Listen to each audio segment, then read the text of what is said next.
All right, guys, welcome. Today we're here with a bit of a different format. Hopefully that didn't scare any of you guys, that sudden jump. We're going to be doing a 2v2 flash tournament. So in terms of formatting, it's going to be pretty much the same. It's going to be two best of threes initially, and then after that, it's going to be not a best of five finals because 2v2s can take quite some time. It's going to be another best of three. So format in regards to prize structure is the same. The winners of the tournament will get 25% of all on-stream donations. So anything you guys feel like donating or, will be going towards the competitors and the winning team. So in game one, we have a showdown between Taco Tuesday, which is going to be the Gobbo King and Brachus Rex. And they're going to be facing off against the Kings of Monsters, which is going to be King of the Dead and Gojira. So it looks like it's going to be Dwarves and Dark Elves versus Tomb Kings and Greenskins. Definitely pretty fun here. So start whenever ready. No rush.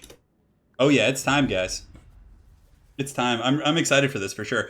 I mean, the risk of 2v2 tournaments is kind of that it can be a little bit laggy but we hope that all the players have, decent computers and connections, so we'll see how it goes. We have done it in the past, but when we did the 2v2 tournaments before, I'm pretty sure it was like pre-recorded, but you know what? You got to change it up sometimes. Always good. We got Chuck Norris here. He's going to make sure that Gobbo King's army doesn't get sniped. Yeah, I think that's pretty much it for now, guys. How's everyone doing today? For the Horde. Oh my goodness. Yeah, Taco Tuesday's Gobbo King and Brachus Rex.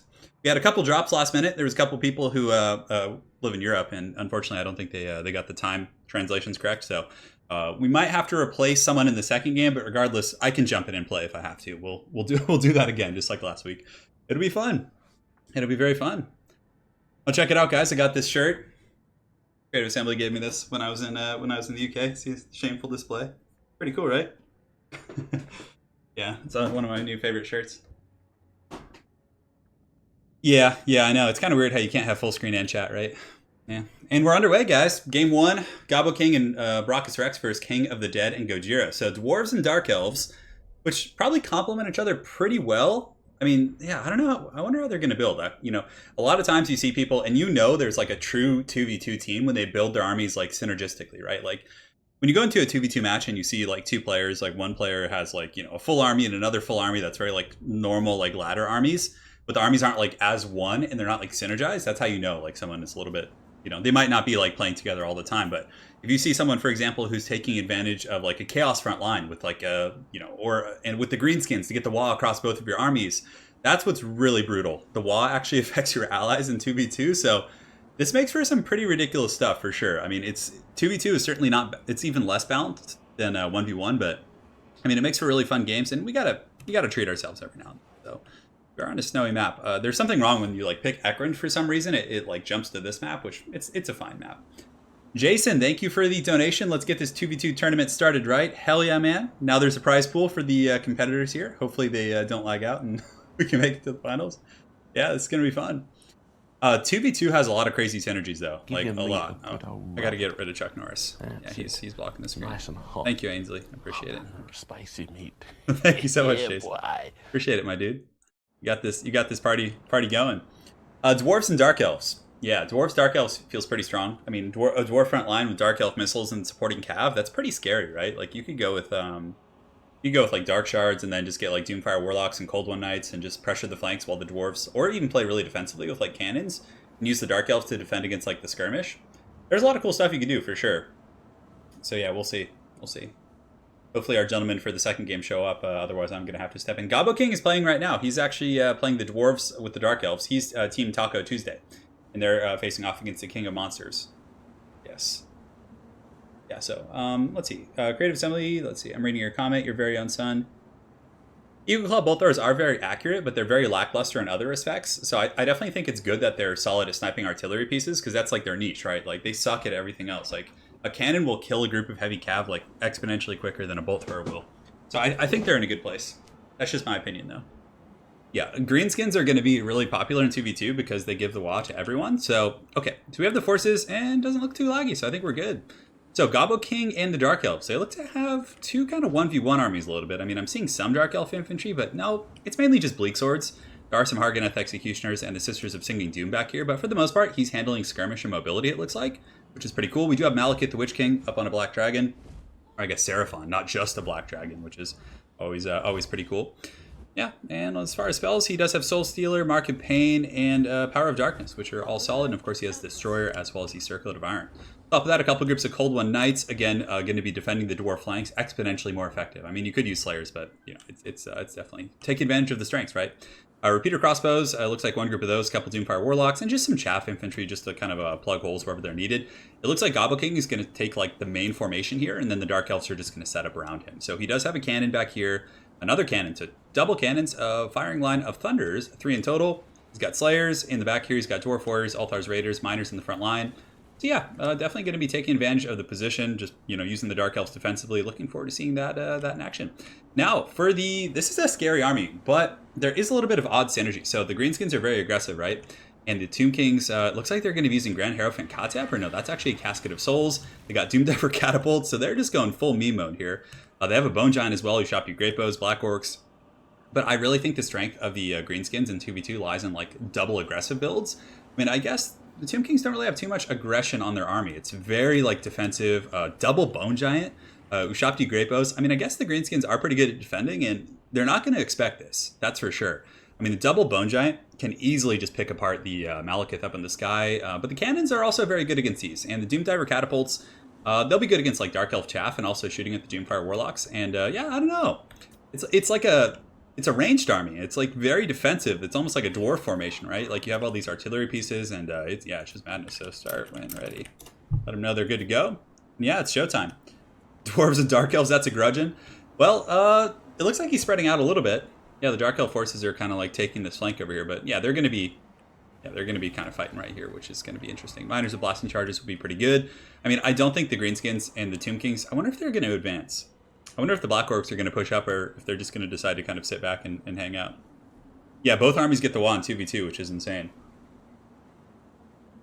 Yeah. It's gonna get pretty hog wild up in here in just a moment. We got some nasty skulkers for Gojira and Team King of Monsters. We got a couple in the back as well. We got some on the flanks, some Forest Goblin Spider Riders to potentially harass. But this Tomb King line here is pretty ridiculous. I mean, it's got a Lich Priest with Lore of Neakara. It's got, what is this guy? Is this High Queen Khalida? So he's going with a High Queen Khalida build. Okay, so I missed this. So High Queen Khalida has some buffs for range. Check that out. So he's buffing the Doomdiver Catapults with reload skill. And this is like what's cool about 2v2s. You never see this kind of stuff. You never see this. So Blessing here, that's really good. That's going to hit the Doomdivers, the Bone Giants, who shop you Great Bows. On top of that, what are other buffs? I think that's our main buff. But yeah, 15 reload skill, 15% armor piercing damage, and missile damage. Ooh, that is nasty. Now, again, that is going to buff the Doomdiver Catapult. So yeah, I don't know. I'm a little concerned. I mean, I feel like that firing line is going to be pretty scary. But I mean, the Dwarves certainly could advance. They have Thunders. They have, Dark Elf mobility. And of course, Gobble King, a very, very solid player. And of course, Brachus Rex, if I'm not mistaken, is a tournament player. So I don't know if Brachus Rex and the Gobble King have practiced together before. I think because Gobble King originally had a different partner earlier today, but they had to drop out. So, all right, guys, game one is underway. We're going to see what the Dwarves and the Dark Elves can do. So they're going to be marching up the hill here. The Dark Rider is going to be taking the flanks a little bit with the Doomfire Warlocks. But now the jig is up. The trap is set. The Doomdiver Catapults are going to be launching in. The last cannons from the Bone Giants are going to be going after the Gyrocopters. A direct hit right there, doing some really solid damage. And the Casket of Souls is shooting in on the Thunders. The Doomdiver Catapults are just slamming into the Longbeards with great weapons, and those things definitely going to be pretty juiced up. Let's go ahead and take a look at their stats here. So if we look at their stats, they got they got 246 missile damage, so that 15% definitely not bad. Doomdiver meta confirmed. I don't know. 2v2 like opens up a lot of ridiculous strategies. So Doomdiver Catapults shooting in, the Casket of Souls shooting in as well, hitting some of these Thunders here, putting them down to 49 models. The Dawi cannons are going to be returning fire. I think they're going to probably shoot the Bone Giants or the Ushapti Great Bows, I would imagine. The Thunders will be really good as well if they can get in there without taking too much damage. Malekith is going to need to do a ton of heavy lifting. For the Greenskin Lord, I don't know if I even saw who it was. Okay, it looks like it's Azag on foot, so a super defensive strategy. Like, it's really funny. Like, when you can force the Dwarves out of their shell, and yeah, the Dark Elves definitely need to advance. They're a little bit behind. You can see Gobble King is advancing up by himself, and it looks like they're sitting back a little bit. I mean, he is harassing with Doomfire Warlocks, and there he goes. They're going to start moving in now. So the artillery pieces are going to be shooting. They do hit the Bone Giant a little bit. Looks like, they're actually going after a Casket of Souls, which is a pretty juicy target. But, man, that firing line is just doing brutal work. So you can see the Thunders here down to 33 models. And these Longbeards with great weapons definitely taking quite a beating as well. Malekith is also taking the fire from the two Bone Giants. You can see he's down to about 75, now about 80% HP. I don't know. We're going to see if the Dwarfs can crack this. It's going to be pretty tough. I mean, there's Black Orcs in the front line here. Very, very defensive formation. But the cannons of the Dawi, what are they shooting now? Yeah, they're going after the Casket of Souls, it looks like. And it looks like the Dark Elves are going to be coming into the first engagement. Dark Elves are going to be charging into Nasty Skulkers, which is really risky. I mean, they're going to get smoke bombed super hard, and there's Halberds, and there's Nasty, just all kinds of supporting troops here. So that's pretty balls deep. He does do a lot of damage here, and it looks like it's going to cause a little bit of panic in the back line here for the Greenskins and the Tomb Kings. A really good Soul Stealer going down. Gobble King coming in with the bombs over the top. So Gobble King's most likely going to drop some huge bombs right here on top of this blob, and there's a Vortex Spell coming down from Malekith. So it looks like this was intentional. You can see the Blade Wind coming down, which is going to tear up that formation. And the Doomfire Warlocks are in good shape, so that ended up being really good. Just wrecking two groups of Skulkers, killing the Forest Goblin Spider Riders. Malekith swooping in the back, so beautiful play here from the Dark Elves, but the Bone Giant's still doing some good damage against it. You can see he's at about half health, and there's a Spirit Leech going down. And the Dwarves have advanced as well. Blasting charges coming down, but Gobble King doesn't want to engage his miners with Black Orcs, so he's going to be using these Thunders and other troops to kind of whittle them down here. But despite how cool and solid that engagement was, there's just kind of this perpetual damage coming on the forces of the Dark Elves. You can see Malekith is like in the danger zone. The Wa has been popped, so it looks like the first Black Orcs are going to be engaging against some of these Bleak Swords as well as miners. They should be able to easily win that. And the Dawi artillery is still shooting in. I mean, it's hitting some of these guys in the back line, and it looks like they're working on that Casket of Souls, which I don't know if that's a worthwhile target. Yeah, but this definitely sucks. I mean, Malekith is such a big target, and like he can't really evade those Bone Giants very well. I mean, he can do a little bit of juking, but for the most part, it's going to be tough. So the backline for the Tomb Kings, it looks like the Dark Riders with repeater crossbows even charged into melee to try and shut down some artillery, but they're being torn apart by some of the supporting troops. Forest Goblin Spider Riders from Gojira are hunting in the back. Cold One Knights should be able to deal with them pretty efficiently. And the Dawi front line, though, is looking a little bit beat up. Malekith is in the danger zone. He's at about 1,300 HP. He's probably going to go down relatively quick, I would imagine. But yeah, they have just so many artillery. I really like the Kalita with all the ranges are really, really cool synergy right here. So you can see Malekith's going to be swooping in. He's basically desperate at this point. He has to go fight. You can see the Doom Diver crews even going in. And it's a good play, though, from the Dark Elves, getting in there for a Soul Stealer. But I think the army synergy for the Tomb Kings and the Greenskins was a little bit more kind of together. A good Spirit Leech going down to Malekith, which is going to counteract the Soul Stealer effect. I mean, it's still going to heal him. The Bone Giants are pretty strong in melee, though, and you can see they're just piling forward. And Kalita's on foot, and she's not a pushover, even on foot in melee, so she's able to force off Malekith. He does get the Master Rune of Negation, so Gobble King coming in with the Dwarf Lord, and he's going to be supporting. But this is a great play right here. So somehow Gobble King was able to sneak into the front line. He got a bunch of Slayers on top of a Bone Giant. His two artillery pieces are just doing heavy lifting right here. Very, very close fight. I mean, if we take a look at the top of the battlefield, there is a pretty heavy fight going on here. The Black Orcs are holding pretty well. Good rear charge coming in from the Dark Elves, going to be collapsing a lot of that Tomb King's formation. But yeah, those Slayers getting in there is really nice. The Black Orcs of Gojira are able to kind of step in and hold those guys back, but the Sisters of Singing Doom are coming in as well. I don't know, the balance of power is still pretty even, maybe slightly in the favor of the Gobble Kings team now. Somehow, the Dark Elves in the back line are just putting a ton of pressure on, while the Dwarfs and the Thunders, I mean, these guys have been sitting and shooting the entire time, and you can see the Thunder firing line is just blasting into these troops here, just causing absolute anarchy. King of the Dead and his Bone Giant, I mean, they're trying to hold up, but they're being a little bit compromised now. You can see Azag is in melee. Oh, look at that Bone Giant just taking a cannonball right to the face. And the Gobble King's Gyrocopter is just sitting and providing Overwatch fire. And suddenly, it's looking pretty grim. Like, I really thought that this match was going to go for the... I thought Malekith was going to die, and the Dwarves wouldn't be able to do it, but there's a ton of Dark Elves just swarming into the back line here. The Cold One Knight's doing a pretty good job as well. Unfortunately, they're caught in some spears right here, so yeah, it looks like the Greenskins and the Tomb Kings are getting a little bit worn down. The Bone Giants are taking a lot of cannon fire, so that perpetual Dawi pressure is really paying off. And you see the cannonball bounce off the head of that guy? Oh man, that's so ridiculous looking. But yeah, the Shop-2 Great Bows are going to be falling back. Dwarf Lord is just chasing off some of these cannon crews. And guys, I think that's it. I mean, Azag is going to get swamped by all these troops here. There are some Tomb Kings defenders, but the Dark Elves are swarming. Slaanesha's Harvester is doing pretty good. Gobble King, of course, flying with the Gyrocopters, and the Dwarves just... When those Slayers got onto those Bone Giants, that was just sheer brutality, and you can see this Bone Giant not having a good time. He has about 500 HP. The Dawi cannon crews in the back, standing proud, 16, and down goes the Bone Giant. You can see the Slayers are going to be running. Oh no, don't get crushed, Slayers! Oh no, oh no, okay, they're okay. Oh, I just crushed one Slayer. The other ones are going to be charging with full Dawi Chubbs, just going after this Bone Giant here. So somehow the Dwarves outlast that. That was a very cool build from the Tomb Kings and the Greenskins, but alas, I think they weren't able to stand in the melee fight. They just had Black Orcs like 4, but I think the Dark Elves were able to swarm with the flank, and Gobble King was able to provide that Thunder fire and Cannon fire, and it worked out pretty well, actually. Those Slayers fighting here, Gyrocopters are not the Brimstone gun variant, so they don't have like really good AP, but they can still do some decent work. Some of the Shop-2 Great Bows in the back are going to continue shooting in here, and it looks like Azag is fleeing for his life. Do Tomb Kings have any presence left? They do have High Queen Khalida, but the Sisters of Singing Doom, of course, hit really, really hard, and they have 57 kills right now. Balance of Power pretty heavily in the favor. I mean, still maybe potential for a comeback? No, I don't think so. The Gobbo King has like a full health Rune Lord. There's Longbeards chasing down these Ushapti. There's Slayers chasing them down. Although Azag is, Azag's kind of hunting right there. Probably going to be able to finish some of these guys off. He does have Spirit Leech and Soul Blight for his spells. I don't know if we covered that earlier. And the other Bone Giant's just going to get taken out by the Dawi Cannons and Thunders, most likely. He's shooting into that blob, which is definitely doing some work, but those cannons from the Gobbo King are just on point. I mean, this guy's at 1100 HP, and yeah, he's just going to be crumbling pretty rapidly here. Ushapti Greatbows are going to be running. Slayers, of course, are hot in the hunt. Definitely will do some good damage, but the Ushapti should be able to kill just like 8 Slayers here. But Bleak Swords and Longbeards and all these guys are going to be chasing back here. And I think it's only a matter of time. When they kill the Greenskin Lord, I think their army is probably going to get slapped with army losses. Yeah, you can see he's starting to waver just from damage sustained. The Dwarf Cannon still have some pretty good ammo, believe it or not. I can't believe they still have that much. That's pretty bonkers. They're shooting in there. The second Bone Giant does fall to the Dwarf Cannon fire. Oh, very, very classic fall right there. And the Slayers, yeah, I mean, they're able to catch those guys, and that's going to be it for game 1. So Gobbo King and Brachus Rex, if I'm not mistaken, have taken game 1 for the Dwarves and Dark Elves. The synergy of the gods. Who would have thought? I mean, it worked pretty well. The Dwarves were able to just have that Thunder fire, but that initial Khalida combo with Greenskins, Doomdiver, Catapults, it was pretty ridiculous. I think there's better factions you could do that with, like Wood Elves or High Elves, but like with Sisters of Avalorn, oof, that would be bonkers. But Brachus Rex and Gobbo King do take game 1, so Taco Tuesday definitely pulling up there. So let's go ahead and update the scoreboard. Remember, guys, 25% of all stream donations will go to the winner of today's tournament. And here we have the Dark Elves taking that game 1 here. So yeah, that was a good one. Being crushed by a construct isn't exactly a heroic death. I know, tell me about it.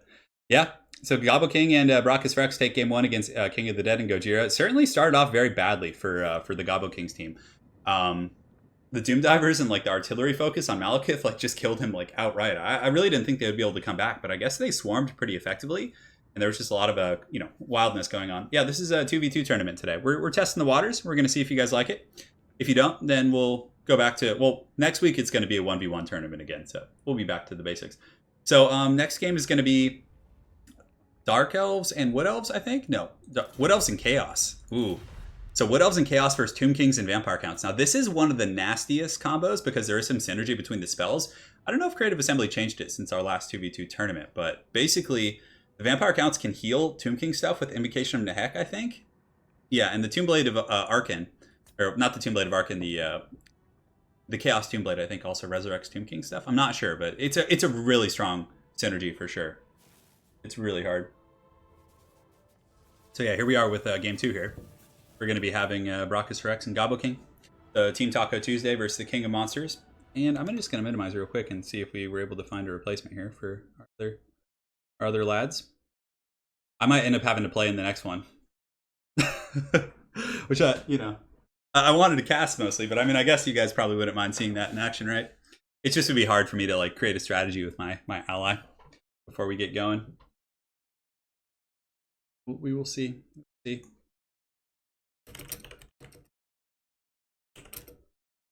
And what's up, guys? I'm just messaging some of the competitors here in chat.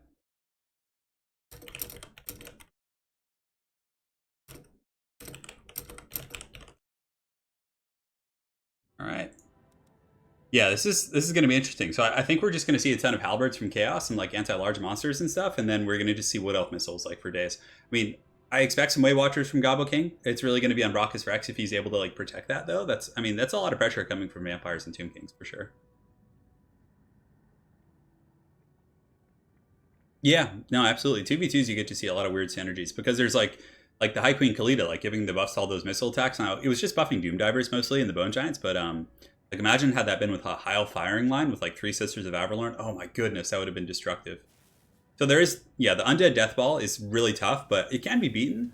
If you guys ever go back and watch our other 2v2 tournament, we had my team, me and Professor Pone, we actually did really good taking down the Tomb King's Death Star. We basically played Beastmen with like mass throwing axes and Cygors spread across the map and just like kited them into oblivion.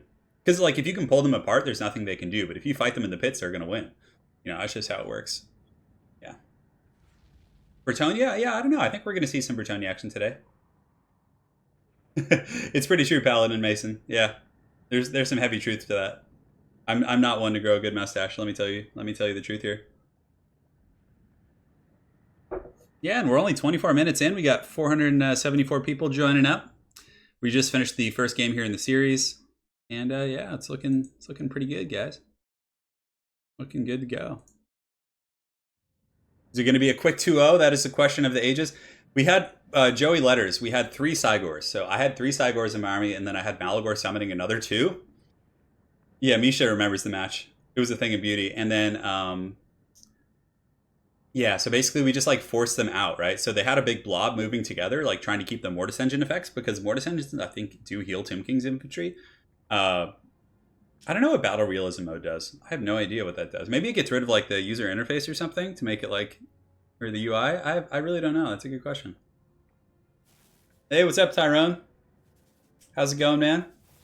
Yeah, we're just in game 2 here. We had game 1, which was Gobbo King and Brachus Rex, the Dwarves and the Dark Elves. Anna's here. She's in the living room, actually. Yeah, if I'm not mistaken. I think she's doing some painting and stuff. I know, there's a lot of new combos for sure. Brachus Rex is definitely picking some good stuff here. I kind of see the direction they're going, which is cool. Your camera is locked to what your units can see? Oh, that's interesting. TN, okay.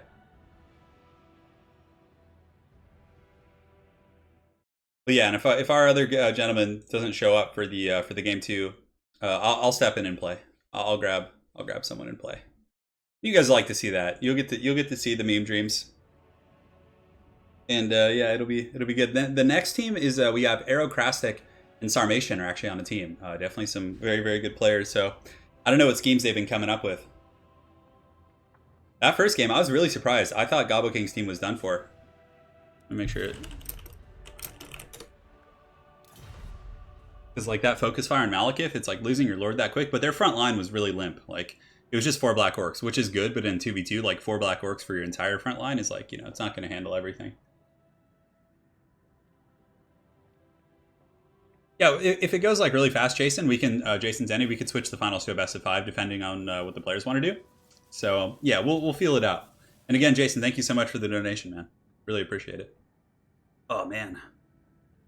Next week we're gonna do. Next weekend's gonna be just standard Flash tournament, so it's gonna be 4 players. And during the week I might do some King of the Hill streams, or maybe do 1. I'm not sure.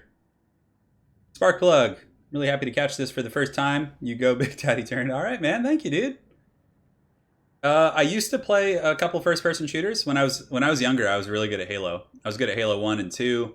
I played a little bit of Overwatch. I liked that, but the problem with Overwatch is I started playing it at the same time I started doing YouTube for Total War, and you know, with my hand problem, I kind of have to choose what I want to play very carefully. So I just kind of like gave up on it. But I did enjoy Overwatch. It was really fun. Yeah, I'm in fighting shape today. Yeah, I could play today. There's no unit limits. This is kind of just anarchy. Like right now, the 2 teams are discussing their compositions, I'm sure. But there are rules of engagement, Flying Dutchman, so the players can't corner camp. They have to like always be moving and fighting and shooting at each other with something. So we have rules of engagement, which are from the King's Cup. But as far as army limits, like I feel like that kind of like neuters 2v2. The point is to pick like ridiculous stuff, right? First video game I played, man, I don't know. That's going back. Oh, Halo 1 with the pistol? Hell yeah. Dude, Bubba Bricks, the pistol was so OP. If you were like a really good player, I remember in high school, I was on the football team, so I played football in high school, and all my friends used to come over to my house in like 2005, and we used to play Halo. So we had 2 TVs, and we had a cable like linking the TV, so we could have up to 8 people playing in 2004 and 5. It was so much fun with Halo Combat Evolved, and I was the king of the pistol. I used to like 1v4 my friends because they weren't really gamers, you know, a lot of the football guys, and they just played for fun. But, oh man, it was so good. Oh, so good. It brings me back, man. Brings me back. So it looks like we're about ready. Looks like we're about ready, my friends. Yeah, Bretonnia is a really good faction. Yeah. Oh yeah, 100%. Dude, the pistol was so OP in Halo 1. If you like, oh man, that like, why would you? The shotgun was good. I used to like using the pistol and the shotgun, right? So you know, the pistol, and then you just wait around corners with shotguns, and you know, you can pop people pretty good. Halo Combat Evolved, that was so fun. I played Halo 2 and Halo 3, but after that I stopped. I didn't play anything beyond that. Yeah, those were the days of old, my friend. Yeah, Bretonnia's really good.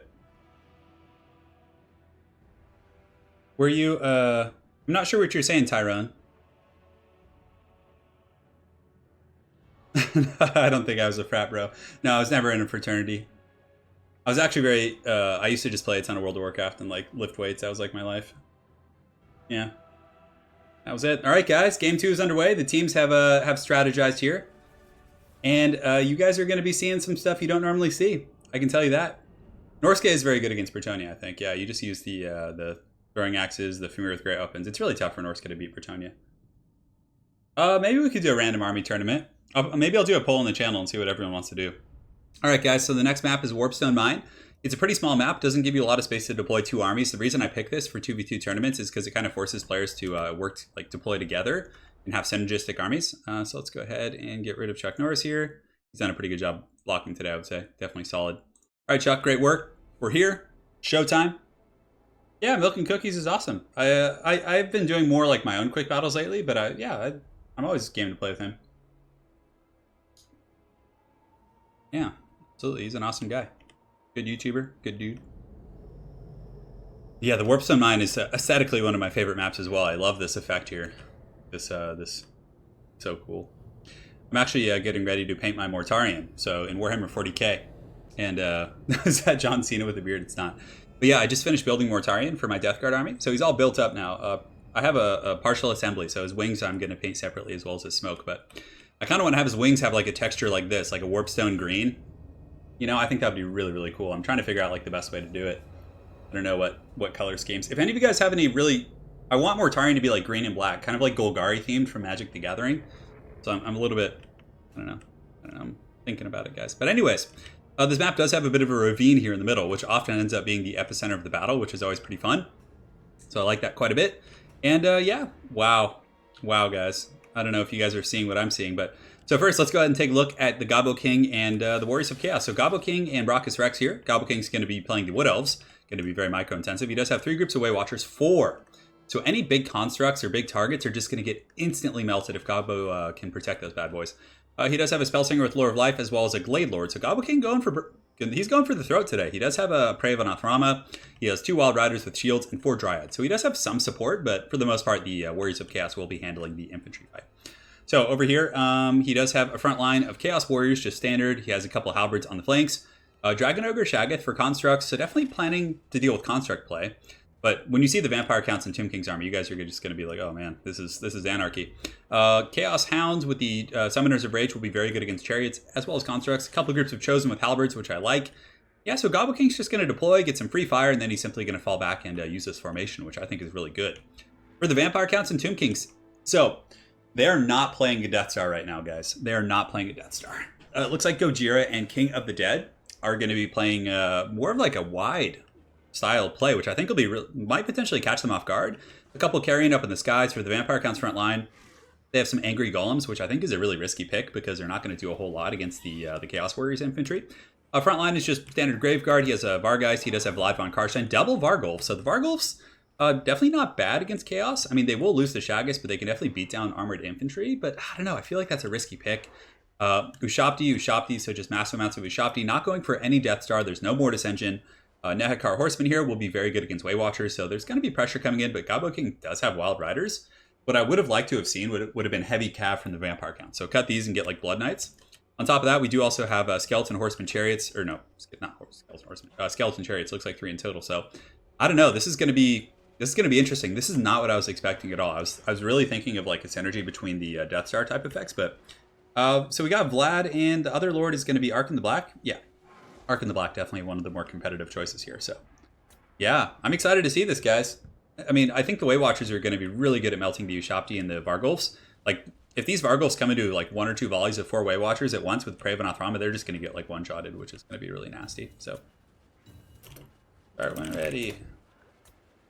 Do it. Do it to it. I know. It's always good to see Vlad. Sorry, guys. I just got to adjust my pantalones real quick. The true von Karstein. Yes, yes. Vlad's awesome. I mean, he's really tough to kill. I mean, Wood Elves definitely can't snipe him easily, so I think that's going to be really good. And for anyone just joining, this is a 2v2 Flash tournament today.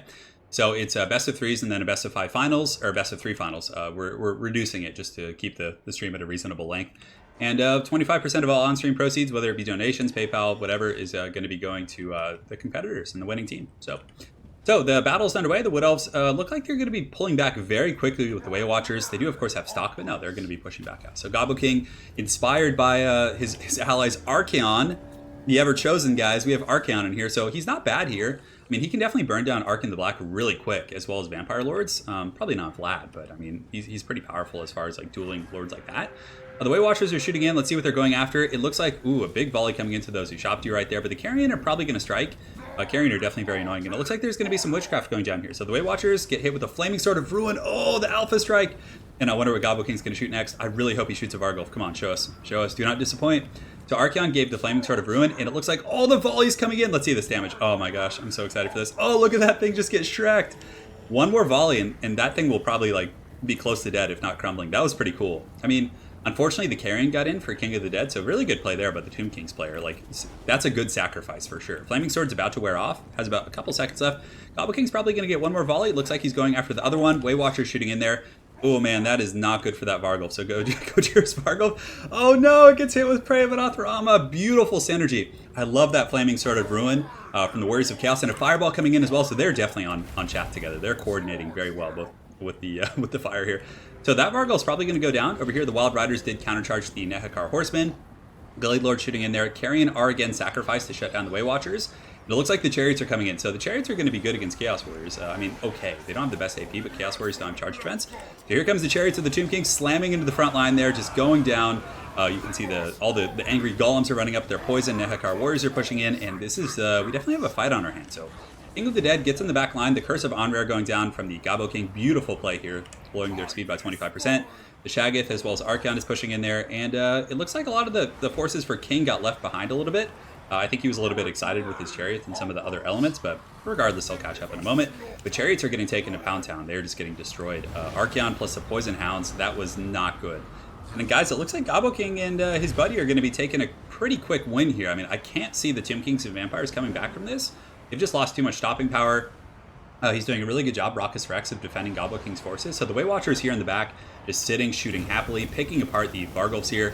I mean, Vlad's in here, but Archaon's coming in. Oh, Archaon, the sometimes chosen with Shield of Thorns, coming in there and clubbing one of those. And it looks like the Vargulf and Vlad might be going for a duel. Oh, and a Burning Head going down as well, which is hitting that entire formation. But yeah, the Wood Elves and the Warriors of Chaos definitely in pretty good shape. The only pressure that Gojira and King of the Dead are having in the back line are Fellbats, which are easily going to be cleaned up by, you know, these Wild Riders and Sisters of Thorn and Chaos Warriors with Halberd. So the rest of the forces are coming in now. Shopti going to be piling in as well. Vampire counts are sustaining pretty well in the front line despite that initial beating, but the Vargulfs are just not in good situations. This one Vargulf is obviously going to get smacked around by this Dragon Ogre Shaggoth, and the rest of the forces here are just getting a lot of work. For sure. Archaon with the Slayer of Kings, he does have the Master of Beguilement on him as well. Looks like Ark in the Black is able to summon some skeletons in the back line, so those bad boys will be pushing to try and disrupt some of the missile play, but Gobbo King very good with his conservation of ammunition on the Way Watchers. They have plenty, and there's a couple Chariots left, but the Chariots really got dumpstered. I mean, they had the perfect counterplay. They had Poison Hounds, they had big, large entities to kind of pin them down. Definitely a very cool build. Fate Abuna, definitely a really good choice on the Way Watchers. Those are one of the more expensive kind of high-value targets here, but I guess the Vampires are kind of swarming here, but those Chaos Warriors, those Chosen with Halberds, are really just kind of holding them in place and allowing the Way Watchers to do some heavy lifting. The Blessed Legions are now here. The Skeleton Archers are going to be very good at shooting against like Way Watchers and things like that, so that's going to be quite good. But we'll see how that goes here. And yeah, they're sitting in there having a jolly old time. It looks like a Chain Lightning going down from the Summoners of Rage on top of the Vampire Count's forces. But the Warriors of Chaos holding the front line very well for the Wood Elves. I mean, they will struggle to kill this stuff, but Wood Elf back line, I mean, is still under assault. Gobbo King is using his Sisters of Thorn to kind of pin things down. Summoners of Rage, oh, this is like the worst case situation for this Vargulf here. So the Dragon Ogre Shaggoth, Summoners of Rage, are just going to basically teabag this Vargulf into another dimension. Archaon is in a bit of a cockfight, so we have a duel. The Sometimes Chosen is going to be dueling against Vlad von Karstein. It's actually a pretty good duel. Archaon certainly will win that, although I don't know, with the spells in Master Beguilement, looks like Vlad's doing pretty damn good for himself here. Vlad is one of the better duelists in the game. I mean, he's really tough to kill. He doesn't always kill things fast, but he is tough to kill for sure. So, right now, balance of power pretty heavily in the favor of the Wood Elves and the Warriors of Chaos. I mean, the Vampire Count front line is doing okay and starting to wear down the Warriors of Chaos a little bit, but just so many of the big, hard-hitting monsters, the Chariots, the Vargulfs, like all those big, heavy hitters are pretty much gone. Really good Prey of Anathrama going down, and Ark in the Black, and Gobbo King prays him, and then he gets massive focus fire with the Way Watchers. And it looks like King of the Dead is going to be trying to fall back, but it's going to be the highway to the danger zone for sure. Yeah, very good coordination here with Taco Tuesday. So, I don't know, that felt weird to say. Ark in the Black, though, getting another volley to the face. Is he going to survive? 500, 400 HP. He's running to hide amongst his skeletons. Weight Watchers are forced back a little bit, and he summoned Ushabti in the back from the King of the Dead, are able to jump on those Weight Watchers. And are doing pretty good, but Gobble King is just perpetually has things in the backline cleaning up. And this duel is still underway, so we still have the duel between Archeon and this is why 2v2 is cool. You don't really see this stuff, but the Karstein ring has been popped, giving him 90% against all damage, and that's going to force Archeon back. So Archeon has to run. It's pretty funny. I was reading the lore for the end times, and like apparently Vlad dies like 3 times, but he keeps resurrecting himself with the Karstein ring. So a true testament to its power right here. But yeah, I mean, if anything, if they can take away anything from this game, it's the fact that Vlad is like taking arrows to the face. He's out dueling the Lord of the End Times, like enforcing him back, which is pretty gangster, guys. Master Bagaman, of course, popping right there. But the Vampire Count's kind of pouring through the front line a little bit. I mean, yeah, over here it looks like they're completely crumbling, actually. So the Graveguard here crumbling. The Sternsmen, of course, holding to the bitter end. Archeon and Vlad here just having the fight of fights. Archeon does come in with the standard die, but Vlad's going to be going after the caster, it looks like. Definitely getting a very dignified end, but that's going to be it. So it ended up being a pretty close game. Like, it went, 6-7 minutes, which is usually a sign that it's a pretty decent game. And yeah, the Gobble King's able to secure his back line, but he's beat up. I mean, these Weight Watchers are almost dead. These ones are dead. These ones are dying over here. Like, it was a pretty close fight, but I think the biggest factor was that the Gobble King and Brachus Rex were able to do a really good job taking out the big monsters early on, which took away a lot of the heavy power from that faction. Now, I think if the Vampire Counts had gone with like Blood Knights and things like that and gone a little bit wider, I don't like the choice of using the Tomb King's Cav. I think the Blood Knights should have been there, and like Vargulfs are just too big of a target. So yeah, that's going to be a 2-0, guys. We're going to go on to the next one. So if our other competitor doesn't show up, I'll be stepping into play most likely, unless yeah. Well, we have a couple contingency plans in play here. So yeah, that's it. Gobbo King and Brachus Rex, Team Taco Tuesday are going to be moving on to the finals, and we're going to be jumping over to the next best of 3 here in just a moment. Just some Vampire Counts. It was pretty cool seeing Vlad duel Archeon, but Archeon was of course has a mount, so he's able to run away. And yeah, that's it. Warriors of Chaos and Wood Elves, definitely very strong synergy. Chaos has like some of the best infantry in the game. Wood Elves have the best range. Very simple OG tactics. I love it. Vlad is a real trooper in the end times. Ironically, he becomes the Elector Count of the Empire, same rank as Boris Todbringer. Oh, all right. Kind of cool. First Chad Vlad. I love it. All right.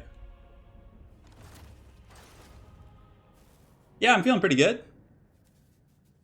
I forgot Vargulfs existed. Yeah, that was the big thing. Like, I don't think the Vargulfs were the best pick.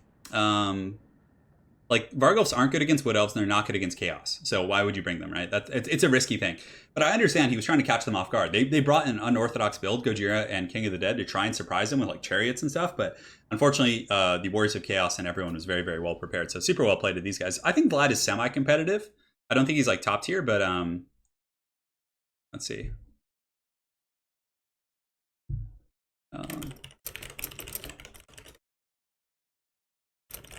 Yeah, the mobility thing is like, it's really hard for like lords that aren't mobile unless they're just like backbreaking to be like really.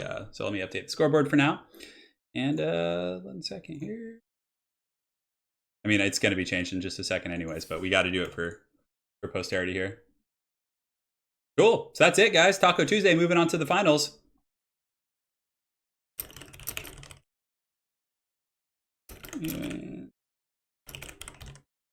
Who's your favorite and why is it Porkins, the X-Wing pilot? Oh my god. All right, guys. That's it, guys. So we're 2-0 there. GG all. And Karate Chop will go on to the next lobby. The evil cackling Rohirrim charge. Yeah. Gotta refresh this. So you guys want to see me play since our other guys dropped out? I'm down. You guys let me know what you want. And we'll try and make it happen. So 1 second here. Too bad, it's... Oh, Aristodamos just came back. Oh, is Pip here? Looks like we may have had the lads back. We'll see if at Pippington is here. Good timing. He just came back. Oh, man. Perfect. All right, guys, we got... So I'm not going to play today because our guy actually arrived at the last second, just like straight up Rohirrim over the hill, but yeah.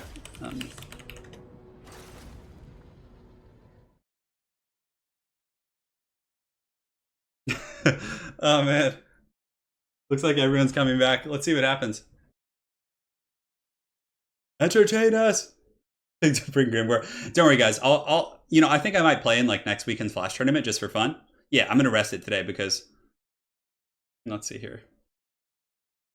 So I'll take this time to update the scoreboard. So over here we have Sarmatian and Aerocrastic. So let me go ahead and get their names, reset the scoreboards. I actually found an app that's really good for updating the scoreboards, so I'll be jumping on that. And here we go. And they are, I think they're Sarmesian Peppercorn was the name of their team name.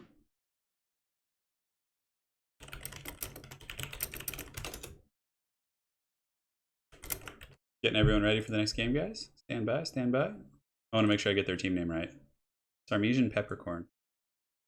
Why do you guys have to make complicated team names? All right. That one's going to be a little long to fit on my tooltip, so it'll be a little small, but it is what it is. And these guys are just going to be... We got to change Taco Tuesday. Yeah, the scoreboard thing I found will make it a little bit smoother for future weeks for sure. We're just going to call you guys Team Do It. Because I think it's like a last second substitution, so. Oh, does that say Teen Do It? All right. Come on. Team Do It. Now they're going to become a fan favorite, right? All right. Yeah. Sigval's just to witness his beauty? Oh, you could.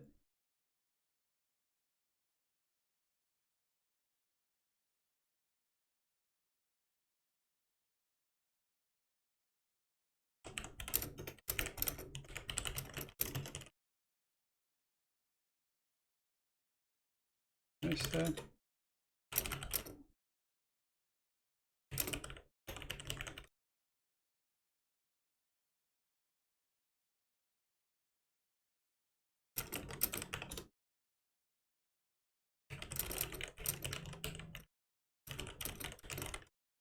Cool. We actually have our original competitors. So this one is going to be definitely some tournament players in action here. We have Aerocrastic and Sarmatian, which are going to be Team Sarmatian Peppercorn, and they're going to be facing off against Team Do It. One space open for Team Do It. Oh, yeah.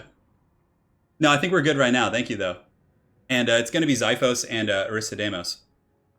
You think he's going to bring Sigvald? I don't know about that. Yeah.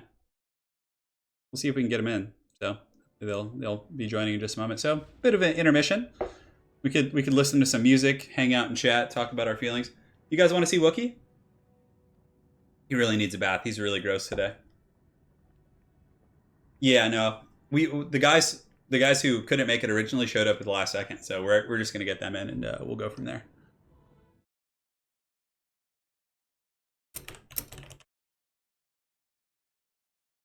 You guys are Team Do It.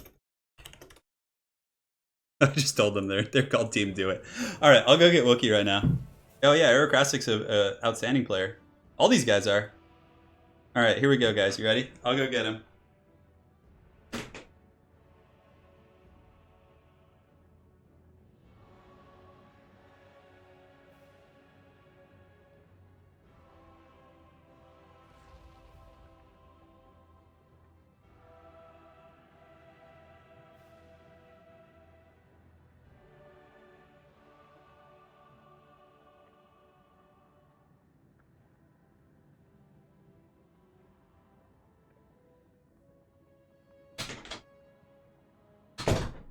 All right, guys. As requested, here he is. Can you guys see him? You can. He's a pretty boy, isn't he? You guys see his little tongue sticking out there? He basically is missing both of his front teeth, so he's been like that for a little while now. Thing of beauty. Dire pack incoming. Yeah. He's good. All right, Odium Xiphos is in. Now we're just waiting for Aristodemos. And then we can get rolling with this 2v2 here. We got Chuck Norris up, if I'm not mistaken. You guys get to see Gabo King in the finals versus one of these two glorious teams here. Does Wookie have disturbing presence? Yeah, he does. Yeah, check it out. my little buddy. I think we need better lighting in here. I have like in our living room we have like a big painting light we could probably use in here to actually like give it some good light. Turin, just curious, how do you feel about? Yeah, I mean, look, I'm not like happy about like the whole Age of Sigmar thing, like what happened with it, because I came to love the characters from Warhammer Fantasy Battles, like through playing Total War. I didn't really have much familiarity before that. However, there is a silver lining to it. Like all of the models for Age of Sigmar, for the most part, are really nice and new and like high quality. You kind of see that with like orcs in 40k, and a lot of these like older factions are just like super haggard. So it is going to lead to like better model quality. And Age of Sigmar gameplay, from what I've seen, is really smooth and like easy to learn. Like it's not like as annoying as Warhammer Fantasy Battles used to be. So there is a silver lining to it. I will play Age of Sigmar someday. I'm not sure who I'm going to play yet. Right now in 40k, I play Death Guard and everything. Yeah, Dwarf Furia says, your doggo was the same way, missing lots of teeth. Yeah, well, Wookiee only has 1 or 2 teeth in his little bottom maw there. Right now I'm doing the head-to-head campaign with Italian Spartacus. So that's going to be the focus. I actually might go record one after this tournament today. So, and guys, big thanks to all of you guys for joining. See, we've got 688 folks on here. It means a lot. It's always a good time to see you guys. Hopefully the earlier start time was better for all of you folks over in Europe. But it's, yeah, just want to take this moment to thank you guys. Got an awesome community here. I look forward to coming to work every day. This is my full-time job. So, yeah, like I'm excited, you know, to do my job and to do YouTube. Like I get hyped about it, which is quite a gift. Thank you guys for that. All right, Wookiee, time to go back to Anna. Wookiee doesn't like me as much as Anna. Like he follows Anna, my wife, my lovely wife, Lady Turin, around the house. Just like whenever I come by, he just like barks at me if he's with her. All right, Wookiee.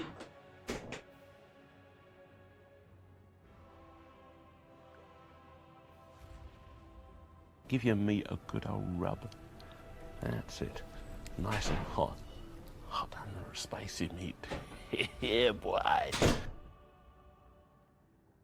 We got Adam. Adam Pounding, thank you so much for the $10 donation. Means a lot, man. Thank you, and thank you for supporting today's tournament. And this is a Flash tournament, so 25% of proceeds will go to the winning team. Cheers, cheers. No, it looks like it's going to be Dwarves and Vampire counts versus Bretonnia and Chaos. So definitely some heretical... No, this is just a ruse. Zyphos is like, they thought he was playing Nagarythe and everyone got like all excited. Yeah. Oh my god, Dwarf Mirror. Oh god. I'll let him know, start when ready. And no need to wait for me in game also. Hey Variable, how's it going? Yeah, Faust, let me know. Shoot me a message if you want to play. This is not the final. This is the second best of 3. Gobbo King and Gobbo King's team, Taco Tuesday, has gone on to the finals.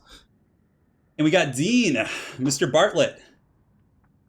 He says, hey, thanks for your dedication and consistent fun attitude. Well, thanks, Dean. Because of you guys, man. Thank you so much for the donation. So far, we got a nice little prize pool going. So, yeah. There's stakes now. Now you're going to start seeing more competitive builds. Turin, would we be able to get an HOC crossover sometime now? Rub. HOC, what does that mean, Matthew? I'm not sure. Nice I'm still a little like waking up, so. Spicy meat. Yeah, boy. What is HOC? Why is that not clicking in my head? I feel like I know what that means, but we'll find out. Yeah, told him not to wait for me, but Bretonnia Chaos, that's going to be aggressive. Like, I think we're just going to see like Chaos Infantry with Shaggots and then like spam hordes of Knights. That's going to be nasty. Dwarves and Vampire counts. Now, what is the synergy there? I mean, I guess you could have a Death Star with Vampire counts, and then you could have like Runesmiths buffing them. That could be pretty strong, for sure. Oh yeah, Matthew, I would absolutely play with Heir of Carthage if you wanted to.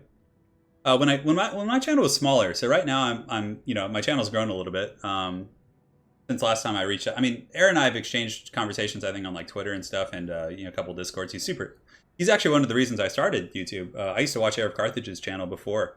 Yeah, he was my initial inspiration for sure. But yeah, I mean, I know he's a busy dude. It's hard to coordinate our schedules, and you know, he works a lot and everything. So where I work, it's about 12:55. Kolek and phase support healing, that's pretty good. I mean, being able to heal someone like Kolek is really nasty. Joey Letters, thank you so much, man. Heir of Carthage, maybe. Also, Mary Chrysler. Give your meat a Thanks, man. Appreciate it. All right, guys, the stakes are growing. Nice and hot. Dude, I would play with Heir of Carthage. You know what would be really fun? To see if like Heir of Carthage would want to play in a 2v2 tournament like this. Like we could be on a team. Yeah, I don't know. Any of you guys who are regulars over there, feel free to suggest the idea to him. I'd be more than open to it. We could do like a dual stream on our channels or something. I don't know.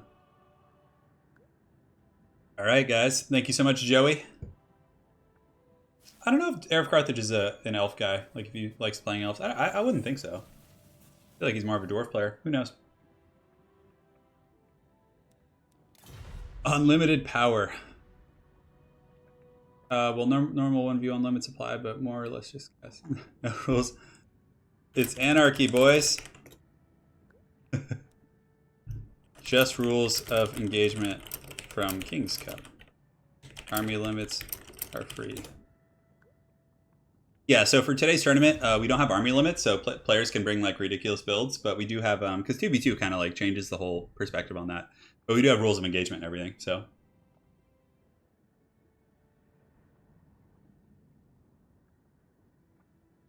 That would be pretty fun to have like a dad joke competition with him. I don't know, he'd probably have a leg up there though, I feel.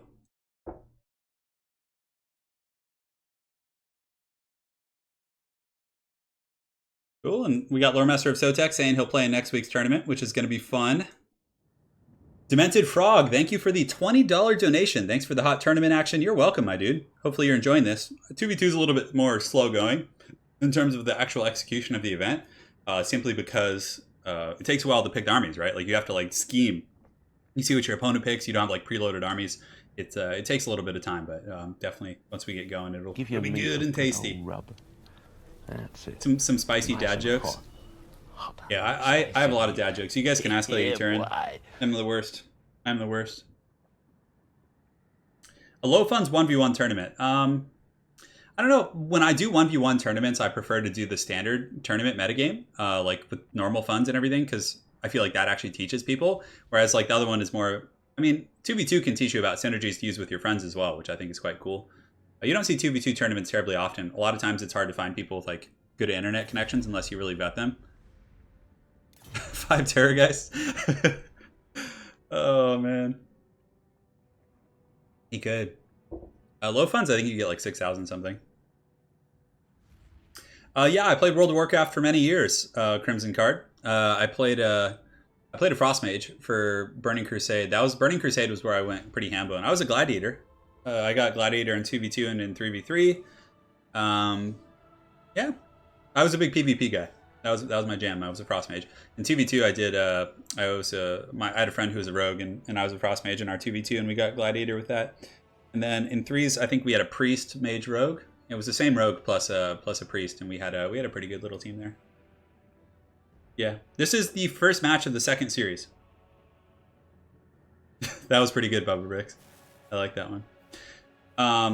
My biggest game I played though for the most amount of time was World of Warcraft and Warcraft 3. In Warcraft 3, I was pretty heavy duty in that one too.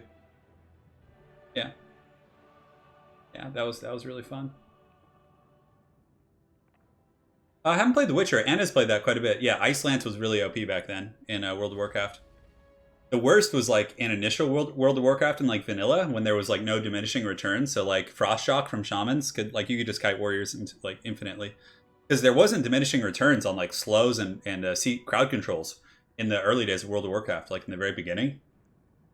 I played alpha of World of Warcraft. I played the alpha test. That's how balls deep I was in that game. I was a human in World of Warcraft, yeah.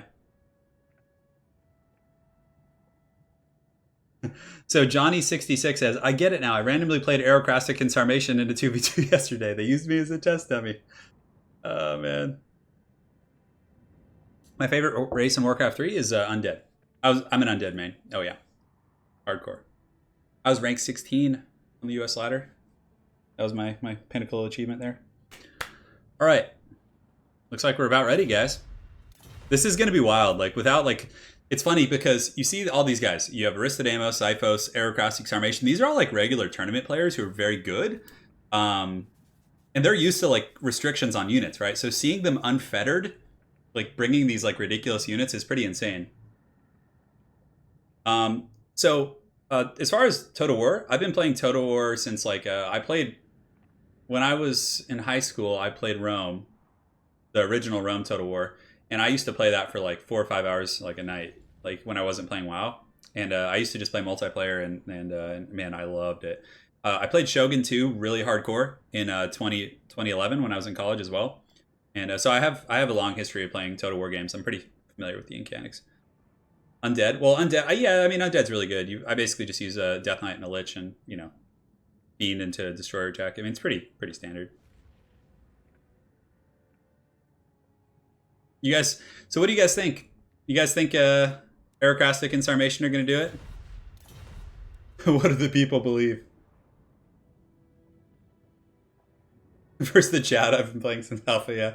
Constantine, that's correct, man. These guys are like, they're really nitpicking their armies right now. They're really thinking this one out, which is pretty funny. Oh god, I don't remember what my name was in Rome Total War. That was so long ago. It was probably something really cringy. Honestly, I think playing like Greenskin Norska would be really scary, and just using like Famir. I have a degree in business. Yeah. I have a degree in business. Even though after I graduated, I worked as an athletic director, but it did have business. I had to manage like a budget and all kinds of stuff like that. So, I mean, the business stuff was practical there. I didn't really know what I wanted to do for a living. I wish I had started YouTube earlier, but, it is what it is. A shooter Total War? I don't know. I would love to see 40k Total War. See how laggy it is. Hopefully it's not too bad. We're on the Desert's Bounty, which is a pretty cool map. I like Tomb King's maps. They have like a cool aesthetic, but they're open also. So like for 2v2, it's like you get to see everything going on. There's not going to be like terrain and stuff like that. I've never been to Turin, Italy, no. So you say you want Aerocrastic and Sarmation to win so we can see someone bring Skaven. Yeah. Hey, congrats, Aaron, on your degree. Evil Cackle Palpatine Do It Karate Chap was his name in Rome. No. Oh my god. You guys are ridiculous. Skaven could be good in 2v2. Like, I'd like to see a Skaven build with like 6 Warp Lightning cannons, just like defended by like dwarves. That would be pretty funny, right? I really do think that 40k Total War could work. Like, you would have like squads, right? So it'd be like a tactical squad. So let's say, for example, you wanted to bring like a Space Marine squad. So you would, like, you pick a unit in multiplayer, right? And there's a sliding bar that can add units to a tactical squad. So you can, just like in tabletop, you can go up to like, depending on the unit, you can go up to like 10, 15, whatever. So you could have like, it starts with 5 TAC Marines. It costs like what like 100 gold. So every extra one you add costs like 17 gold. And then you can add special weapons to the squads based on the parameters of their rules, plasma guns, etc., etc. Blight launchers for Death Guard. So then it's more like squad based, but like you could still have like horde armies. Like if you're playing like a Death Guard, for example, and they could just scale this upward, But if you're playing like Death Guard, all right, you could have like 20 Poxwalkers. You could have like 4 groups of those. So you have like 60 of them, right? That would be like super fun. God, I would love that.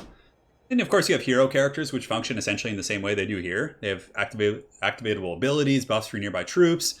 There's a lot you could do. I really think that Warhammer Total War or 40k Total War could be done really well. You'd have to figure out the campaign map. Now, is it going to be like intergalactic or is it going to be planet based? You could do planet based, just have it like take place on like. I think it would have to be intergalactic probably, with like when you move, it's between the stars kind of thing. Although planet could be really good too, but then that becomes like, yeah, I don't know. I feel like you're missing out on the 40k. Oh no, Aristodamos has been dropped. Okay, we'll rejoin it here real quick. All right, so looks like, is he actually dropped though? Let's see. Italian Spartacus, dude, Wookiee was actually just out. Give your meat a good old rub. That's it. Nice and hot. Hot and spicy meat. Yeah, boy.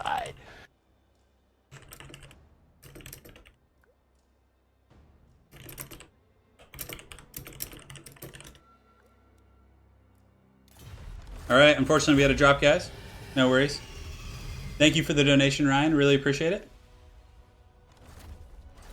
Let me check in with him and see if we can do it.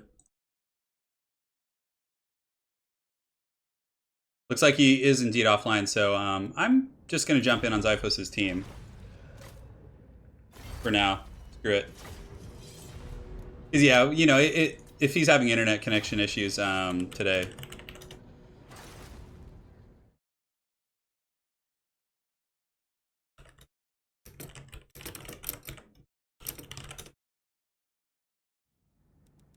Okay.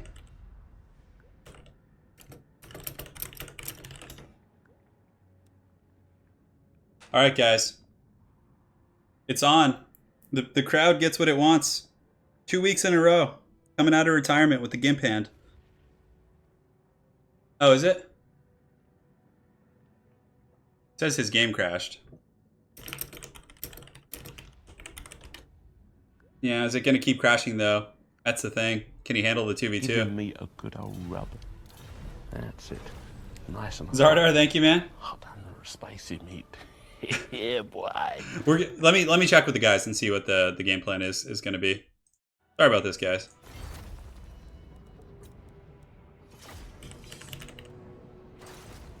No, I'm okay. I haven't played today, so I'm actually pretty fresh.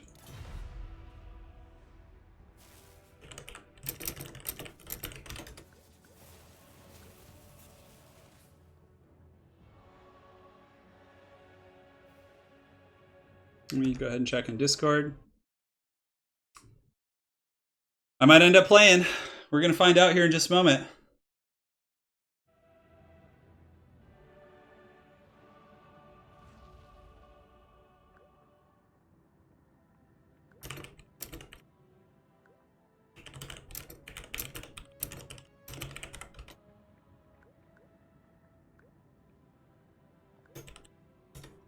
Same armies it is. Okay, we're good.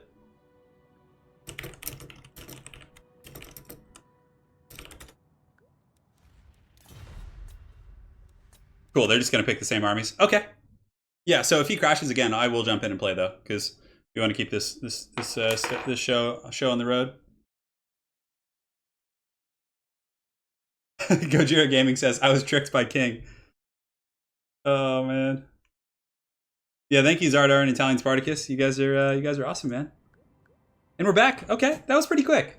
If he does crash again, then I'll take over.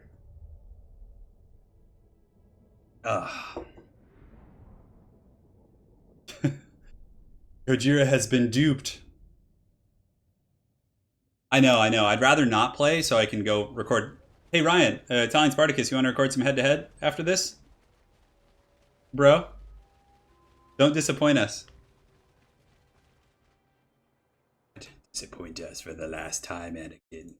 And for anyone watching the tournament after the fact, there will be timestamps to the games and everything. It's always a little bit tricky when you add more players to the equation because, you know, connections from all across the world, there's drama, Steam, you know, there's a lot going on.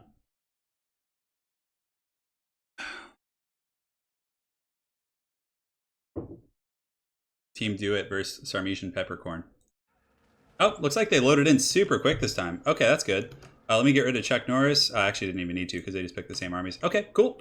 So in this match, we do have a showdown between the Dwarves and the Vampire Counts. That's going to be Aristodemos and Zyphos. And they're going to be fighting against the Warriors of Chaos, who's going to be led by Sarmation. And then they have Aerocrastic, who's going to be using Bretonnia. Wow, look at this army, guys. They are, yeah, I'm drinking coffee all day. So check it out, guys. They are going for broke. So Bretonnia here, guys, look at that. Royal Hippogriff Knights. I'm so excited. I'm just falling out of my chair. I think it is, actually. I think it is Redbeard. Anna got me the mug.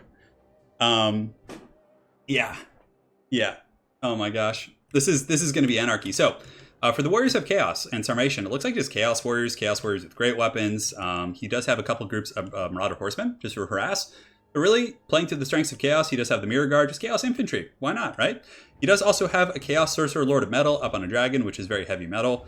And he doesn't have to worry about it. Like, even if the Vampire Counts go in the air, there's two groups of Royal Hippogriff Knights from Aerocrastic and also King Lewin. But that is a balls-deep Air Force. He does also have a couple Knight Errants here in the back. Peasant Archers, which is an interesting pick. They're pretty good against Mortis Engine, so the Mortis Engine will be countered, but again, there's like 4 Fellbats over there, so it could be just an absolute disaster. Yeah, very wild army over here for Team Peppercorn. And for the forces of Xiphos and Aristodemos. Xiphos is going to be playing Dwarfs, so he has Thunders, he has Rangers, and yeah, that's also something else that's really cool about 2v2 is you're going to be seeing like stuff that you don't normally see. Thunders, Dwarf Warrior, so pretty standard stuff, just a bit of a Dawi shell. He's not going to be bringing a front line, really. He does have a couple groups of Dwarf Warriors, and it looks like in the back, the Dragonback Slayers and Giant Slayers. But for the most part, the Vampire Counts are going to hold the front line, which is a really nice synergy. Graveguard, Zombies, up in that 4 Fellbats, a Mortis Engine, and then Blood Knights. Oh, baby. Oh, yeah, I got a full chub here. Blood Knights and Varix Reavers.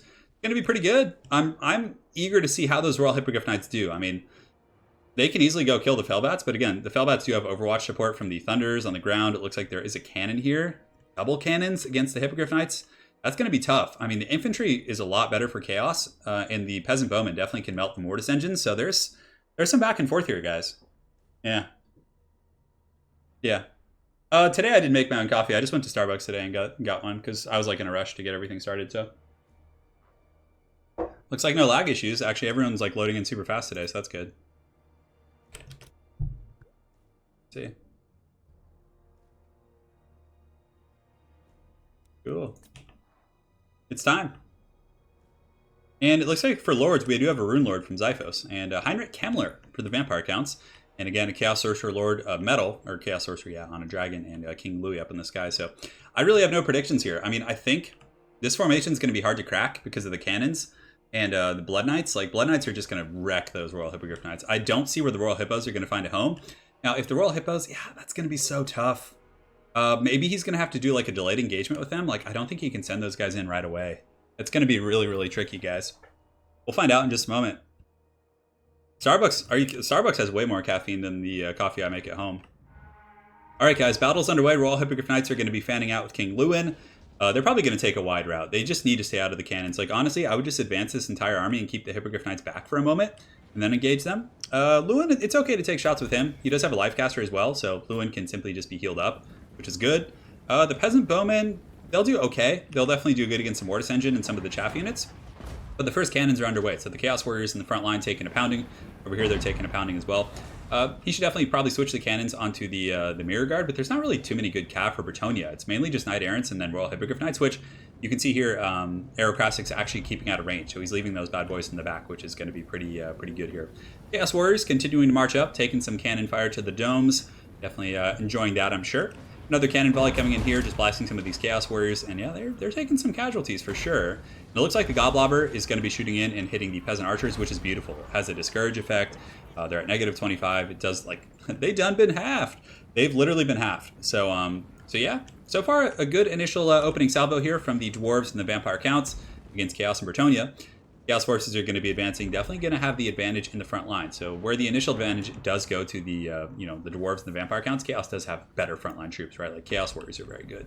But a good Goblobber micro over here from the Dwarves, from Xiphos. He's just going to be switching it onto all these troops, just, methodically going down the formation, taking apart those archers. I really don't know how the Royal Hippogriff Knights are going to go here. I feel like it's not going to go well because Thunders are going to tear them to shreds. I mean, they could get in there, but look, there's Varix Reavers, there's Blood Knights just waiting for them. He's going to have to pull back, and you can see the Royal Hippogriff Knights do fall back here. The Chaos Sorcerer Lord does have the Final Transmutation, as well as the Plague of Rust and the Searing Bolts, which is not bad at all. The initial volleys coming in, the Chaos Warriors here are going to get taken apart by a lot of this ammunition. I mean, they're going to kill the zombies pretty quick, which is nice, but it looks like the Graveguard are going to be shifting in to engage those guys, and the zombies will be kind of mixed in with them. King Lewin's going to be flying overhead right now, maybe going after Fellbats. Oh, he's actually going to be diving in against the Thunder, so King Lewin dives in there, which is really risky. Takes a couple shots to the face. Dragonback Slayers, this could be game. Honestly, that sucks for Aerocrastic. So King Lewin did his big fancy attack animation before he could retreat. Now, maybe if the Chaos Lord was over here. Oh, Lewin looks like he's going to be able to barely escape. He does get staggered. The Dwarfs are chasing. He's slowed by the Dragonback Slayers. That was a lucky escape right there. That could have been disastrous. Knight Errant's getting a great charge on the flank from Aerocrastic, but it looks like he decides to pull back because the Blood Knights do countercharge. He's probably going to fall back to these, but it looks like there's going to be a Master Rune of Wrath and Ruin, and the Royal Hippogriff Knights are going to jump on the Blood Knights, which is a ballsy engagement, but they're going to hit hard for sure. King Lewin's in here. There's some Chaos Warriors. These Knight Errants might as well fight here, but yeah, the Blood Knight's taking a little bit of work. But the Royal Hippogriff Knight's taking even more. The Thunders and the all this firepower, the Dragonback Slayers, Yeah, that's looking really rough for Aerocrastic there. But on the far side, the Peasant Bowmen shooting into the chaff, just doing whatever they can. The Chaos Sorcerer Lord up in the skies with some Marauder Horsemen, just clearing out Fellbats, but really not getting anywhere. The Mortis Engine in the back, just being super conservative. So Aristodemos looks to just be keeping this bad boy like away from the Peasant Bowman line until he can kill that. I really like that play from him. And the Blood Knights here, it looks like there's going to be some sort of a Searing Bolts going down on them. Does a little bit of damage, nothing to write home about. But yeah, the Dragon's able to kill the Fellbats, which is cool. Over here, we have a bit of a cockfight still. You can see King Lewin and the Royal Hippogriff Knights just being put in a trash can, basically. The Blood Knights get pretty beat up, sort of Corone on them, but Invocation of Nehek as well. So yeah, it's getting a little bit ham-boned. Rune Lord is going to be fighting as well for the Dwarves against Warriors of Chaos. He's supporting, of course, that main line with his big juicy buffs. But Lewin's pretty much out of help. He does have Chaos Warriors here. I mean, he basically traded Hippogriff Knights for Blood Knights, which is a slight disadvantage for him, about 300 gold. The Blood Knights are still alive, so they could potentially cause some disruption, although they only have 8 models. So Lewin, back to the skies. Honestly, Lewin right here could kill this Rune Lord very easily. That could be a really good engagement for Aerocrastic. In the meantime, on the far side, the Chaos Lord is looking for this Mortis Engine, which is a really good call. So yeah, he could swoop in there. There's no Slayers nearby. The Giant Slayers are in the back chasing Knight Errants. Here comes the big dragon. Oh, he's going to give that booty for sure. So the dragon does fire damage, which does extra 25% against the Mortis Engine. So this is a really good engagement. Beautiful stuff. And if he needs to, he can use Final Transmutation. Also, some of the Blood Knights from Aristodemos coming back to defend. They definitely need that. So the Blood Knights pulling back, defending the Mortis Engine. And yeah, this Chaos Sorcerer Lord needs to pull back. If he doesn't, he's going to get going to be a world of hurt. Blood Knights are very, very good, of course. So the frontline engagement, a bit of a wash. Chaos Warriors are slowly grinding them down in some areas, but again, they're also losing in others, where Heinrich Kemmler was able to support in that middle. Looks like he's probably holding Krell in his back pocket. The Mortis Engine has been pushed into the front line now, which is going to turn the tide with the frontline engagement. And there's no Peasant Archers, really. These ones are broken. These ones are just tattered. I mean, he's getting a little bit of limp fire on this thing, but yeah, check this out. So in the back, you can see the Chaos Sorcerer Lord is being chased down by the Knights of Aristodemos, and yeah, this is not good. They're not that fast for starters, and the Blood Knights can honestly probably stay there. So Sarmatian is going to be sacrificing Marauder Horsemen against Blood Knights to try and get his Lord out, which is a pretty good choice. Dwarf Warriors chasing in as well. Maybe he's going to fight here. Man, but look how quick those Blood Knights kill those. And on top of that, the Dwarves also do have Overwatch, so they have Thunders just wasting them. So maybe he's going to get his Lord out. But the bounce power is still pretty even. Despite that, Vampire Counts and Krell has been summoned. So you can see Krell here is just getting trampled by King Lewin. Lewin is doing his best to shut down the Mortis Engine, which is going to be good. Heinrich Kemmler here also getting in there. But yeah, so far, Bretonnia back line is pretty much compromised. The Vampires have gotten Fellbats back there. The Gallbobber has been really good. Dwarves are holding on multiple fronts. The Rune Lord, the Royal Hippogriff Knights are all but done. So that's about 4,000 gold into the trash can, which definitely is not fun. Some of the Royal Hippos are fighting in the back line, doing some okay work, but the Dragonback Slayers are just running just full broke right here. They're going to be chasing these guys down and chopping them up, like undoubtedly with that slowing attack. The Chaos Sorcerer Lord for Sarmatian and Team Peppercorn does get back up in the sky, so hopefully he can lend some aid to the Bretonians here. King Lewin, now I think the only way that Aerocrastic as well as Sarmatian are going to get back in this game is going to be if they can potentially goon some Lords. So maybe if King Lewin and the Chaos Sorcerer can like Final Transmutation, kill Heinrich Kemmler, stuff like that. That's going to be how they're potentially going to get back in. Some Chaos Warriors have gotten through. You can see the bounce power is starting to shift right now for Team Do It. They're pulling ahead pretty substantially here, as a lot of the expensive troops do die. It's pretty interesting to see the Royal Hippogriff Knights. I think that was a risky pick against like the Dawi though. I mean, but again, I've seen players use them against the Dwarves pretty well, but with the Blood Knight support, ooh, that was rough. So Royal Hippogriff Knights do land here. They're confident, definitely going to tear apart some of these Rangers. The Chaos Sorcerer Lord, this could be a trap. So right now, Sarmatian, if he can get an overcasted Final Transmutation on this blob, that could be really, really gross. Lewin, though, is taking a bit of a beating from Krell's anti-large. And you can see the zombies here with Undeath Resurgent are trying their best.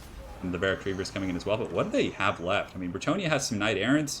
Oh, this is a good one right here. If Lewin could somehow escape and maybe snipe... They need to snipe this Rune Lord. I mean, he's such a buttered up target, for sure. Some Chaos Warriors coming around the flank. So Chaos has won a couple engagements. And if they could actually get here and shut down this cannon, that would be nice. But there's Giant Slayers and supporting troops over here ready to party. But yeah, Heinrich Kemmler's doing good. King Lewin is still putting up a good fight. Still a pretty close battle despite, everything that's been going a little bit south here. You can see the Blood Knights with Invocation of Nehek are going to be healing up a little bit. But the Mirror Guard are doing a good job actually dragging down a couple of those Knights. So those are actually just Varix Reavers and Blood Knights. But yeah, if we look at the battlefield here, the bounce of power a little bit in the favor of Team Do It, which is the Dwarves and the Dwarves. Why my brain isn't working. The Dwarves and the Vampire Counts. 2v2s, it's totally like a whole different casting scheme here. But anyways, Sarmatian and Team Peppercorn, they do have the Chaos Sorcerer Lord over here. Again, he's taking that just juicy Thunder Fire, and you can see the Rune Lord is able to kill the Damsel with Lore of Life, so a little bit of a misplay there, letting the Damsel be caught by the Toilet Seat Master. And the Chaos Sorcerer Lord does have 90 kills. I doubt he has enough wins of Magic for anything substantial. He might be saving up for one more final transmutation, but it looks like that's going to be army losses, and the Dwarfs and Vampire counts are going to take it to Bretonnia and the Warriors of Chaos. So, good game for sure. I think the Royal Hippogriff Knight investment was very risky. It could have worked. I mean, it definitely could have, but the Blood Knights were just such a good answer. Wherever they went, the Blood Knights were just countercharging and doing really good, and that's going to be game one, guys. That's going to be game one. We did it. We did it. Yeah, good experience. Good experiences for sure. Experiments is what I should say. And we'll take a look at the breakdown here, update the scoreboard, and see what's cracking. Gobble King is coming up in the finals, guys. So Aristodemus and Xiphos would take game one. Team do it. And yeah, it was a good synergy. Honestly, just using the Vampire Count Unbreakable front line to hold, allowing the Dwarf Missiles to do really well. The Rune Lord support, of course, was very good, and the Blood Knights were beautiful. I mean, Aristodemus did a great job countering the Royal Hippogriff Knights with the Blood Knights. For Aerocrastic and Sarmatian, Chaos Warriors, I mean, this is good. I mean, it gives you durability in the front line, armor piercing, a lot of heavy infantry, but I really think the Peasant Bowmen just got annihilated by the catapults. And then the Royal Hippogriff Knights also just kind of got dumpstered by the Blood Knights and definitely did not pay for themselves. So Team Do It does go up 1-0 here. Let's go ahead and get the gold score here. And there we go. Cool. Game two, guys. And this is going to determine who's going on to the finals. We're going to get this Chuck Norris screen blocker up, and now I will take a look at some chat. So I'm sure I missed some of that. Chuck. Thank you, Chuck Norris. All right. Yeah, thank you guys for joining today. Again, I think the Hippos were there for Terrorgeist. Yeah, I think so. I think you're correct, Jason. I think he was expecting Terrorgeist. That would have been pretty scary for the Terrorgeist. Like double Hippogriff Knight, right, with Lewin. Oof. Yeah, they definitely had some hard counters in the other army over there, so. We're going to see what they pick next. GG, boys. So, Dark Elves, Wood Elves. Ooh, foul elf lovers over there. Yeah. Yeah, and we got Italian Spartacus here in chat, guys. So if you guys are looking for any, if you have any lore questions or anything, now's the time. 40k or fantasy. The lore master himself.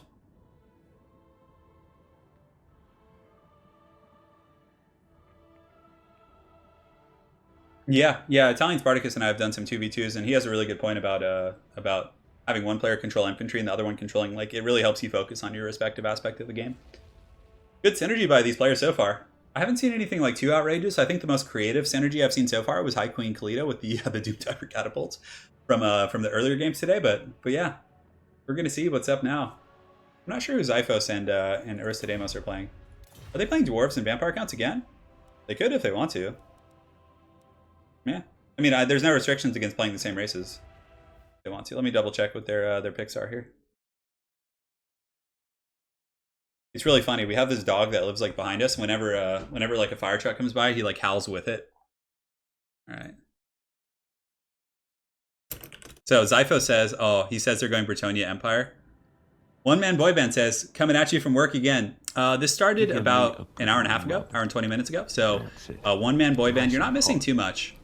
I mean, you've missed a couple of good games, I'm saying, but like we still have another potentially 2 games here as well as another 3 in the final. So it's still going on pretty good.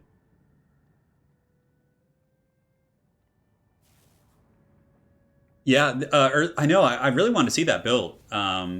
See like a 2v2 using like High Elves with like 2 Bone Giants and like 3 Ushapti Great Bows, then like 3 Sisters of Averlorn with like High Queen Kalita, plus the buffs from the caster or the archer from the Handmaiden of the Everqueen. That could be really nasty. So guys, we have Bretonnia and Empire. So humans versus elves. This is going to be easier to cast. Okay. I actually have this really cool device that one of my doctor gave me to try out. So check it out. It's like it's really nice if you have like tightness in your farms and everything. I don't know if I'm supposed to like talk about the brand or whatever, but it's like this thing. You see, it has like these 2 like, and basically you just hold it with one hand like this, and then you brace it on like your leg, and it like massages your farm. It is so nice. I'm actually going to turn this off so you guys don't have to listen.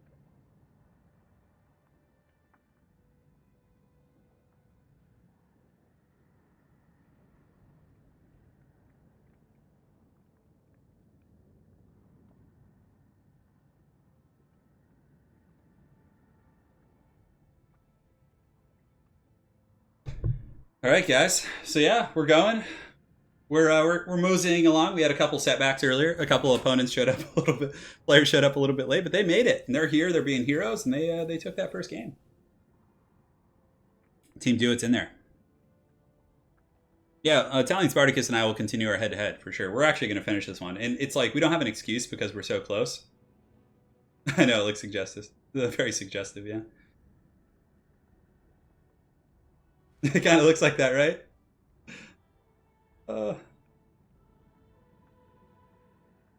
Hey, you guys, get your minds out of the gutter. No, it's really nice though. Honestly, it helps with like the tightness of my forearms and everything. So. Oh my god.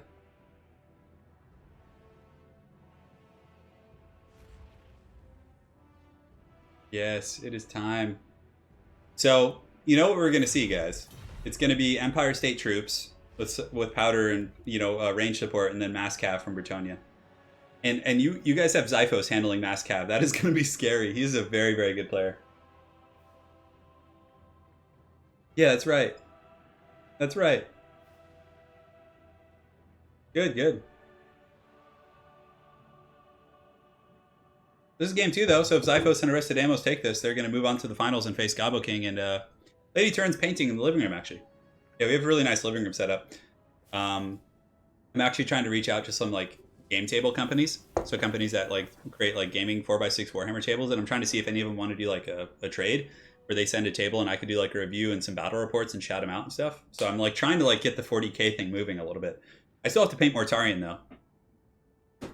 This isn't the last round, Ego. No, this is not the last round. So we got Xiphos and Aristodamos. Aerocrastic and Sarmation here. Hey, Chris. Donation to the Turin needs the Winter Soldier Arm Fund. Dude, thank you so much, man. I could use that. That would be sweet. Thank you so much, man. Yeah, so we got some pretty good donations today. So the winners are definitely got a little bit of a prize pool in the workings. Yeah, Gorst isn't bad from the campaign. Well, because AI isn't going to snipe Gorst. They're going to, like, attack your other stuff. That's it. Nice and hot. Yeah, but you guys need to tell Italian Spartacus to play 40K with me. Yeah, boy. He's hiding. No, he's not hiding, all jokes aside. He just hasn't painted his army yet, and I think he wants to wait for that.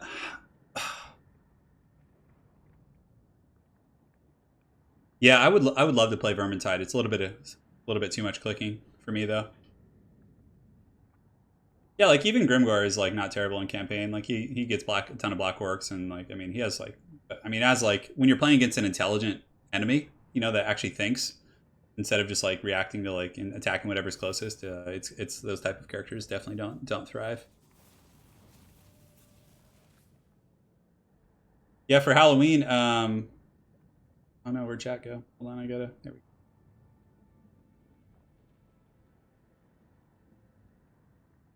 go. For Halloween, Lady Turn and I we're gonna do I think we're gonna do Gobla and Skarsnik, so I'm gonna be Gobla. I'm gonna be the Squig. I'm just gonna have like a giant costume on. It's in the works right now.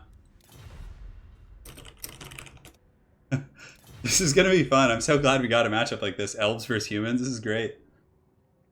And they are blind picking, so this was completely random.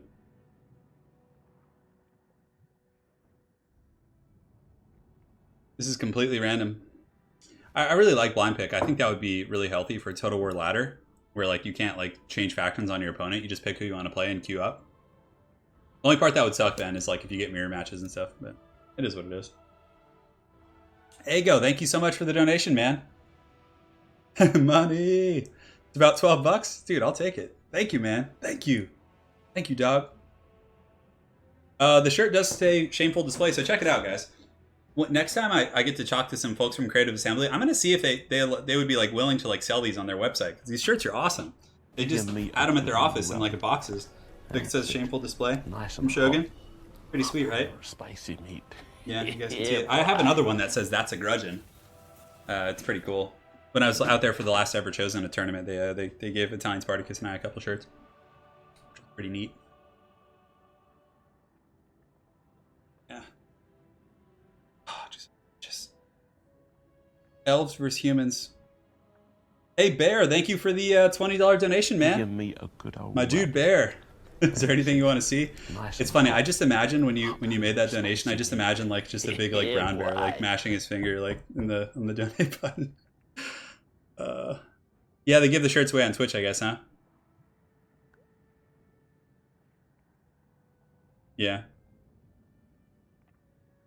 Yeah, I'm sure it's hard. You know, Salem, I completely understand it's not an easy thing for them to do because, again, there's like, but for things that are just like branded with their own IPs, like this one, they could easily like, yeah, e-commerce opens a whole nother bag of worms for sure. Like international shipping and stuff. I'm pretty familiar with all that stuff. What's wrong with my right arm? Oh, yeah, the bruise down there? Yeah. Nothing substantial. Magic. No, I actually had some blood drawn. Yeah, at the doctor's office. If you were wondering, no worries, Misha. All's good. Ainsley Harriet every so often. Yeah. All right, looks like Sarmation is the last one here. Sarm will be ready shortly. These guys want to win. You could tell they're picking these armies just balls deep. Kind of cool. We get to sit and chat for a while too. We'll get to catch up. And when Italian Spartacus and I finally play 40k, he'll be playing his Blood Angels.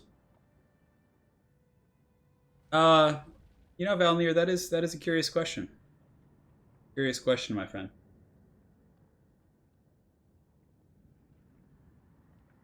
Yeah, it's like that scene from 300 when like the guy loses his eye. It's like, thankfully I have two eyes. Unfortunately, it would be really hard to do YouTube with just one hand. I probably could. I'd have to have like Anna do the camera work, and I would just like do commentary. You'd have to help me. Wookie bit me.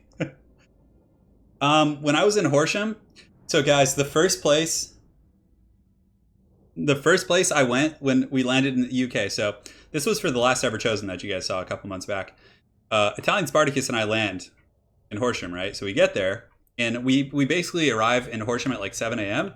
And we have like, we can't check into our hotel till like 1 or 2. So we have like a long time to like just kill time and wait and everything. And like, we're like, all right, so we're just gonna, we were both exhausted, jet lagged, pretty tired, like, you know, just out of it. So we like wander around the town, and we go into like a coffee shop, and the lady's like, we're like, is there anywhere we can get food right now and just like sit and relax? And she's like, oh yeah, that place across the street.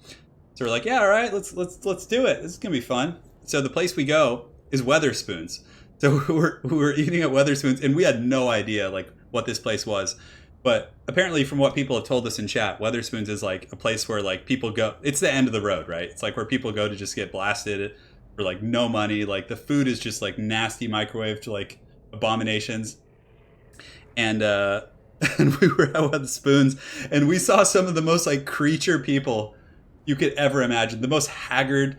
They rival the likes of what you would see in an American Walmart. You know, like it's it was wild, man. Oh man. Yeah, that was an experience. So we were at Weatherspoons for like an hour. It was actually, the food wasn't terrible until like after I learned like about Weatherspoons a little bit from some of the people at CA though. I was like, I don't know if I want to eat there again. Yeah, we were at Spoons for like yeah, the breakfast was like $4, and it was like a 2,000 calorie breakfast. No, we didn't drink at Spoons. We just got breakfast there. Yeah, Weatherspoons is both the best. Yeah, so we were at Spoons. Yeah, and that was our first experience in the UK was Spoons. All right, let me make sure Chuck is gone. All right, we're good. So, all right, guys, back to business. We have a showdown here, and this is going to be game 2 in this best of 3 between Team Do It and Sarmesian Peppercorn, if I'm not mistaken. I'm getting that one wrong a little bit. But Xiphos is going to be playing Bretonnia, and he's going to be teaming up with Aristodemos, who's going to be playing... Oh, my God. Oh, my God. Ride now! Wrath for ruin! So, guys, we have an actual Helm's Deep build. Actual Helm's Deep. We have Karl Franz, we have a Jade Wizard, we have an entire battle line of Knights of the Blazing Sun and Empire Knights, and then Bretonnia has the Fey Enchantress, Knights of the Realm, Knights of the Lionhearted, Grail Guardians, Knights... Oh, my God. So, guys, we have a mass Helm's Deep army from Xiphos and Aristodemos. Oh my God, I do not know how the Elves are going to handle this. And it looks like they're going to be charging on 2 fronts, which is, you know, probably a good idea for Cav Micro. So I don't know how the Elves are going to handle this. I feel like they're going to be rode down like the filthy Elves that they are. Yeah. See, this is why you have 2v2 tournaments with no rules, because you get shit like this. All right. So yeah. And for the Wood Elves, who are, for those about to die, I salute you. For the Wood Elves, we have Sisters of the Thorn, Wild Riders, just absolutely no chance against these heavy cav. We have a couple Winterheart Guards. We have some Waywatchers up here, which is probably one of the better units I've seen so far. We have some Hargoneth Executioners, who will be okay. Spellsinger with the Lore of Life, Cold One Knights, Marathi. We have a Deathcaster, Witch Elves. Oh man, Zintler's Reichsguard deploying in the back. But yeah, it's pretty standard for the, Dark Elf Infantry, Wood Elf Missiles, supporting cav from the Wood Elves. I don't think they're going to be able to stop these heavy knights. It's going to be super micro intensive. That is so much pressure, guys. Jason, thank you for the $50 donation. I really appreciate it, man. Thank you, thank you. For Rohan, dude, I know the men of the West will bow no longer to these foul elves. I can't set it to slow motion because it's a live game, but I can draw things for you guys. So I can draw a little face here. See, look at that. That's artful. I was gonna draw something phallic, but Bubba Brick says, "Ride for the Emperor, ride for the lady, for Asgard." Asgard, what? Where'd that come from? Whatever, man. Thank you so much for the donation. Oh man, I don't think Aerocrastic and Sarmatian have any idea what's about to hit them. And both Aristid Amos and Zyphos both have really good micro too, so it's gonna be so much work. Oh my god, spicy meat. This is crazy. Marathi's a really good choice. And now Hargoneth Executioners will do well against like low tier knights. But again, it's going to be tough. What does he have? Does he have Buna? No, he just has Spirit Leech. Okay. For the leadership, we have Karl Franz. So Karl Franz here for the Empire is going to be, he does have Galmaraz as well as the Reikland Runefang. So he's going to be buffing his knights on the charge.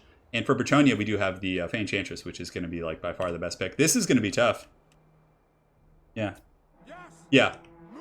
Why did it take so long? I don't know, Valnir. That's a great question. All right, so the Rohirrim are coming in. I can't wait to see the reaction. Let's see if they've said anything. So nope. So the first volleys are coming in. Empire Knights have shields. It's not like a super cost-effective fire. Oh my god, the Rohirrim are coming. Some of them are in Lance formation. The Wild Riders or the Sisters of Thorn are like, they're in the wrong neighborhood. Sarmation's going to need to retreat those guys like ASAP. Wild Riders can't do anything either. The Cav are descending. There's probably going to be full erect charges. Because Hargoneth Executioners don't have charge defense. They're heavily armored though, so they're not going to take like a ton of damage. Karl Franz, pop the Reikland Runefang. Do it, pop it. And here they come. Here comes the first charge, right into these guys. The Rohirrim charge into the front line, definitely doing some good work. A good tactical retreat though from the Hargoneth Executioners, but Knights pull back immediately before there's a retaliation. Empire Knights coming in, Cold One Knights countercharging. The Dark Elves are going to be advancing as well. A charge coming in from the flank as well, pincering those Witch Elves with the Empire Heavy Knights. But they can't stay and sustain combat here. Over here, we have the Bretonnian cockfights. The Knights of the Realm are fighting against the Wild Riders. The Fey Enchantress is buffing as well, but it looks like Fey Enchantress has lost the support. She's a little bit surrounded by the Cold One Knights. And wow, somehow the Waywatchers are able to kill the supporting elements of the Fey Enchantress's army. And the Rohirrim are going to be charging in. So right here, Knights of the Realm in a Lance formation charge coming in. Oh, this is going to be so good, and it looks like there's going to be a regrowth going down as well. They're able to lance those Wood Elves. That is going to be very one-sided. So the Fey Enchantress needs to escape here, but massive pressure coming in the flanks from Bretonnia. Grail Knights, just all kinds of shenanigans. And here we have the Imperial Knights, who are actually struggling a little bit against the heavy armor of the Dark Elves. But this actually isn't terrible. Karl Franz is dueling Marathi, and Marathi's getting spanked by the Reikland Runefang and Galmaraz right now. Oh yeah, she's taking a lot of damage. She needs to pull back. Karl Franz wins that duel pretty hands down. Knights of the Blazing Sun are able to clean up the Doomfire Warlocks, but it's going to be tough to deal with all these heavy infantry. The Empire should probably ignore the Dark Elves and try and 2v1 the Wood Elves. But oh no, in the back, the Rohirrim, the Reichsguard are going to be chasing down the Waywatchers. This is so much gold out the window. They need to chase these guys off the edge of the map, and Empire Knights piling in. Oh, this is pretty disastrous for sure. So the Bretonnians, they need to wipe the Waywatchers like off the face of the earth. And the Dark Elves need to protect them. I'm going to be really impressed if the Elves win this for sure. But anyways, the Knights are able to clean up shop pretty well against the Winterheart Guard. It looks like the Fey Enchantress and the remaining Grail Guardians here are able to kill these Wild Riders. The Dark Elves have definitely done well for themselves, but I think the Wood Elves are just kind of in a bit of a panic situation here, being like chased down from all angles. Looks like Marathi's going to be using a Soul Stealer there. Another charge coming in against the Hargoneth Executioners. Oh, look at that.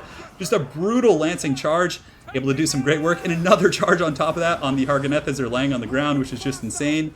The Knights of the Blazing Sun do kill a group of Waywatchers over here.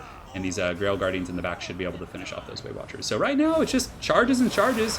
The Dark Elves are holding. They do have the Dread Spears and Hargoneth Executioners, so they have some AP and some anti-large. But the Fey Enchantress Drain is going to be really good. Chalice of Potions with a huge nuke right there on Aerocrastic Spears and Swords. Yeah, I'm just am having Lord of the Rings flashbacks right now. But yeah, it's definitely a little bit hard to follow everything. But over here in the back, the Grail Knights are able to clean up the Waywatchers. Looks like we have a really bad situation here for the humans. You can see the Empire Knights and all these guys actually get rampaged by the Witch Elves. Karl Franz probably shouldn't hang out in there. Although the Zentler's Reichsguard are killing the Spellsinger with the Lore of Life, Karl Franz needs to get over there and kill that caster for sure. And I don't know, they might be able to change this situation here. In the back, Sisters of Thorn sitting idle, unfortunately, for Sarmation. Empire Knights are on the hunt as well, but it looks like the Fey Enchantress is doing pretty well, actually wearing down these Hargoneth Executioners with her Grail Guardians and her healing, but she is a little bit low, and it looks like the Curse of Onrare is going to be going down from the Sisters of Thorn. We do actually have Legolas in this battle as well, so Legolas is going to be sitting here with his bow and picking off a couple of these knights. But in the back, it's looking, this is actually looking to be a pretty close game. The Cav do kill the Spellsinger with the Lure of Life for Sarmation, so the Imperial Knights are able to swarm here. Marathi has Karl Franz with the Witch Elves. That is not good. So Karl Franz being seduced by the Witch Elves, and this could potentially be game-changing for sure if Marathi can kill Karl here. They need to get some Knights in here. Like, get those Knights of the Blazing Sun with a fat charge into those Witch Elves, and that will 100% save that situation. In the back, it looks like Way Watchers are being chased off for the most part. There's a couple scraps. The Spellsinger with the Lure of Life does get broken off. Karl Franz actually holding firm with a regrowth, so he might be able to turn this fight around, but there needs to be another Knight charge here. Looks like the Bretonnians, for the most part, have completely mopped up the Dark Elves. So the Bretonnians with the Fey Enchantress were able to run over the Hargoneth Executioners. And here come the reinforcements. Gandalf coming from over the hill, charging into the back of these Witch Elves and Hargoneth Executioners. Beautiful stuff right here, just lancing those guys down. Just absolute trash can. And yeah, wow, that's pretty insane, guys. And I think that's the humans are going to pull out here because like that was Marathi's kind of last stand. The Wood Elves have some supporting elements on the flanks, but the Knights of the Blazing Sun easily going to be able to beat the Sisters and just chase them and use their shields and their magic resist, which is quite useful, although I don't think they do magic damage. Yeah, I guess that's not really pertinent. But yeah, this is kind of spells the end for the Elves. The Fey Enchantress plus Karl have united. The healing's going off. Gul Maraz giving anti-large. Marathi just being circle beaten. You know that scene from like Kung Pao where they're all like whacking the guy with the stick? It's basically like that scene right now. There are a couple scattered elf forces around the map. There's some Waystalkers over here who are being rode down by these knights of the Empire in Bretonnia. This is a really cool, like the men of Rohan, just the charge of the gods. Oh my man, these guys might be a fan favorite. Team do it. But anyways, there is a Wood Elf Lord up in the skies, but the Knights are just so good at chasing down the Elves. They're so durable. Like I don't think the Elves can really do much. I mean, the Glade Lord could jump in there, but Marathi is just. She's just being Kung Pao'd right now. She's just being, like, just taken out. Karl Franz in there with Gul Maraz. The Reikland Runefang, the Fey Enchantress buffs lowering melee attack, and you can see they're getting slapped with army losses. So, GG. That was great. Oh my god. And Rohan takes the day against the Foul Elves. Come on, guys. Dying Marathi definitely sounds much. Oh, man. Death! Oh my god, that's so good. Yeah, and, like, heavy cav are hard for Elves to handle, but they definitely weren't expecting that. But if Aerocrastic had gone with like Black Guard and Sarmation had gone with like Treekin in a really defensive formation, they might have been able to win that. But like based on that, they brought traditional armies, which didn't have a chance against the Helm's Deep here. Chosen one. All right, so that's it. So Team Do It. So moving on to the finals. So let me go ahead and get the lobby set up here. So, finals lobby. Yeah. Cool, guys. So GG. The men of the West have taken out the Foul Elves. Yep. The combination of Karl Franz's Reiksguard, Knights of the Blazing Sun, and the Empire Knights joining with the forces of the Fey Enchantress and Bretonnia and the Grail Knights were able to ride down the Foul Elves, which is in 2v2, yeah. That's the outcome everyone wanted. Turin the Evercaster, dude, I'll take that. Thank you. I'm glad you like the stash. Pelennor Fields, guys, for Humankind's. Off to the finals. All right, that's it. Justice was done this day.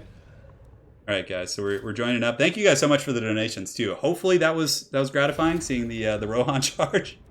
All right, so spectate finals. No, this is game 2. That was the one we were just in. So the finals will get made in just a second. Do that.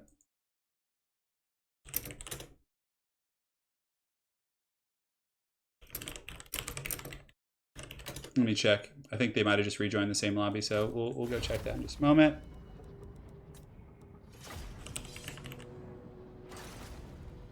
Fourth, Erlingus.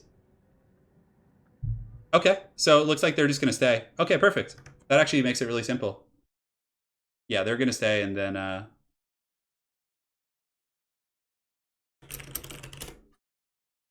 see if they're going to stay.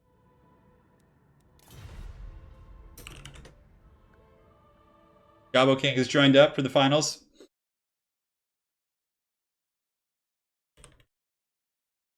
The only good elf is a dead elf. All right, so let's go ahead and update the scoreboard. Oh, I'm sorry, I just punched my microphone again. I always do that when I'm casting.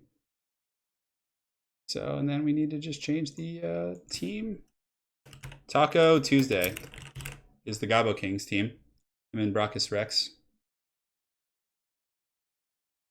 That was definitely the outcome that everybody wanted. All right, guys, we're here for the finals. And how far are we? Okay, so the Gabo King says you're drunk.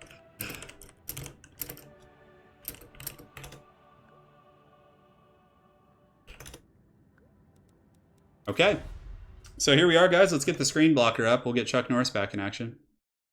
For anyone who wanted to see Mass Cav, there you go. Controlled by some of the best players in Total War. That battle has more cheese than a fondue mountain. Oh, man. The trampling of elves under hooves. Oh, that was so good. No. Oh, man. Okay. So I think Gabo King and his ally are going to be playing Norska and Chaos. So they're going to be switching to the maps here. I'm going to grab some water real quick. Obnoxious Potato, just a bit of a recap for you. So in game one, we had the Gabo Kings, Taco Tuesday, him and I keep mangling the name of his partner, Brachus Rex. They fought the King of Monsters, which used the greenskins with Bone Giants and Kalita. And Taco Tuesday and the Gabo Kings team were able to take that. You can go back and watch those later in the day.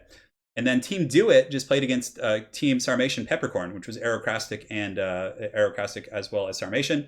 And we had a Rohan game. We had Mass Knights, which was just pure bananas.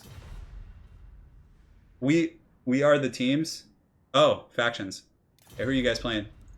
Let me double check their factions.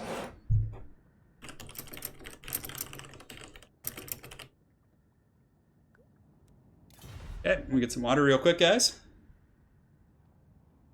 Oh, that still is from Invasion USA. That's what the Chuck Norris movie, Flying Dutchman. Yeah. It's like a movie where like the US gets invaded by communists in like the 80s, and Chuck Norris like single-handedly takes them all out with like a jean jacket and Uzis. It's really good. All right. Be right back, my dudes.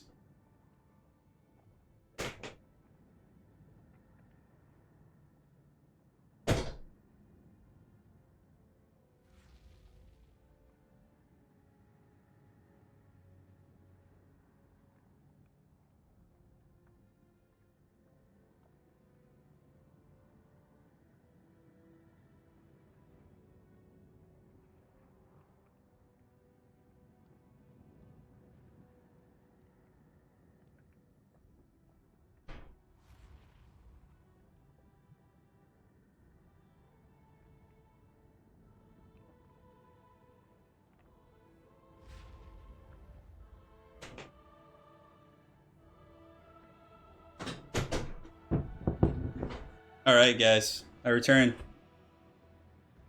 The Gabo King stands alone, not alone.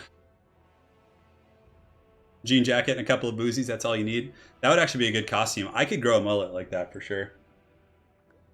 I could grow a fat mullet. That would be pretty good.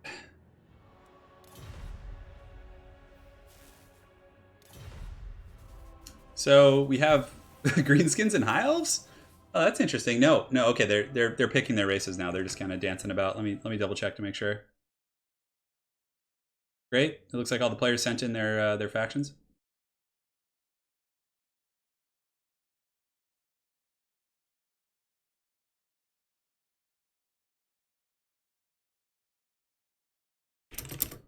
Just finding a message.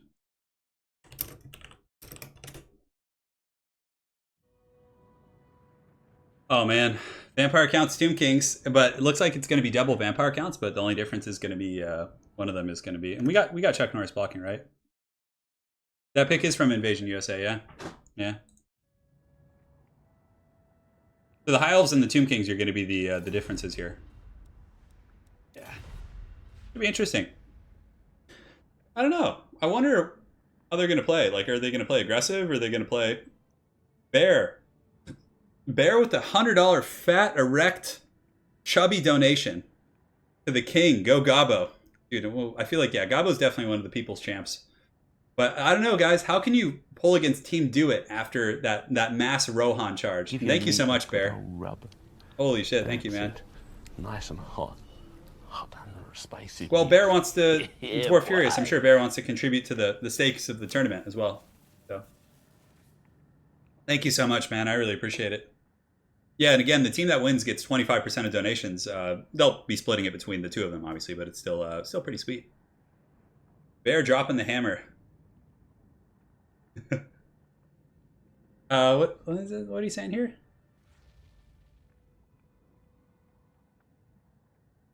Yeah, thank you, man. Really appreciate it. Well, we'll see if your boy Gobbo King can win. It is game time. You guys should see the build from Zypho. It's pretty nasty stuff, for sure. I'm really curious, like, what the style of the vampire counts are going to play. I feel like we're going to see Sisters of Avalorn from the High Elves, most likely. Probably not anything, like, too big, because the Tomb King's really good at taking down big monsters and stuff.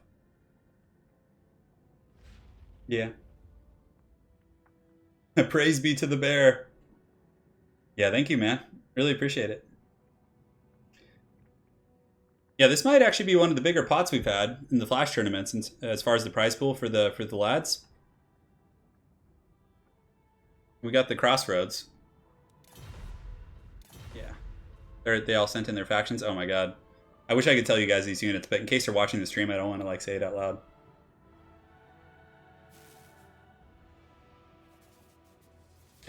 Yeah, so I can actually tell you. I can tell you guys the prize pools for the past couple weeks. So YouTube, of course, does take their cut, so that's part of it. It's the same as Twitch. Like all these platforms take a small cut. Let me go ahead and see here. I can tell you how much some of the guys have won over the past couple. That would be a pretty good time to tell you guys that. Go here. Country roads, take me home to a place where I belong. All right, so where is this? There's this treachery. I think last week we had. I actually have to. No, okay, that's. Here's.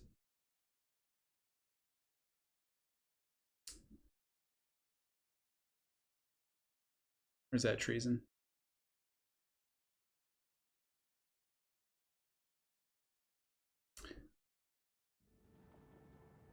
And start when ready. West Virginia, Mountain Mile. Yeah, that second game was a rout for sure.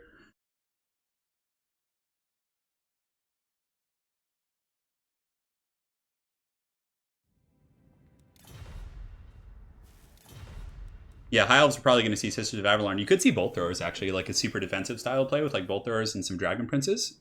Princes are pretty good, like Fireborn, maybe. I'm trying to pull up those stats for you guys. I'm like digging through the PayPal. Yeah, I remember. I think Soothsayer won like 140 bucks. I think we had like 40 or 50 last week. I think Gobbo King won one that was pretty substantial, or it was like 100 something for one of the earlier ones. Yeah, I'd have to go check. It's like way in the history of my PayPal, and I have a lot of business stuff in there, so I'd have to dig through it. Definitely some good stuff. People just don't like to play mirror matches in general, I don't think. Yeah, like I'm not a fan of mirror matches. Yeah, like they're just a little bit boring to me. So,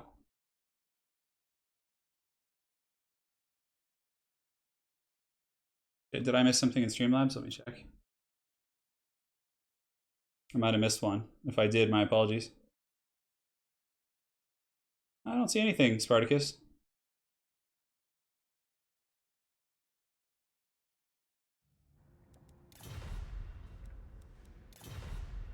Yeah, I've never been a fan of like the mirror matches. It's just not like fun to. It's like it's not only is it a little bit tough to cast because the color differentiation. There's like only a little like flag banner. Like so when you're like trying to like spot cast things, you're like looking back and forth. You're trying to like jump to quick moments. It's really hard to immediately differentiate. You have to look at the flag. You look at the unit. It breaks your chain of concentration. If it's like different units from a spectator perspective, it's or different factions. I think it's much better. Yeah, no, I understand what you're saying, Spartacus, but I'm like, basically, it's like, the amount, then what YouTube takes, then the amount I send, like separately on PayPal with the 25% factored in. That's the number that people are looking for. Yeah.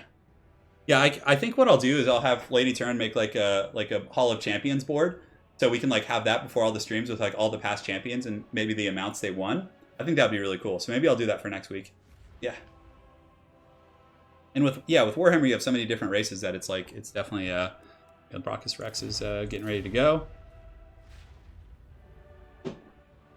Here we go. It's showtime, guys. Dwarves and dwarves versus dwarves and dwarves. Oh, God. That would be terrible.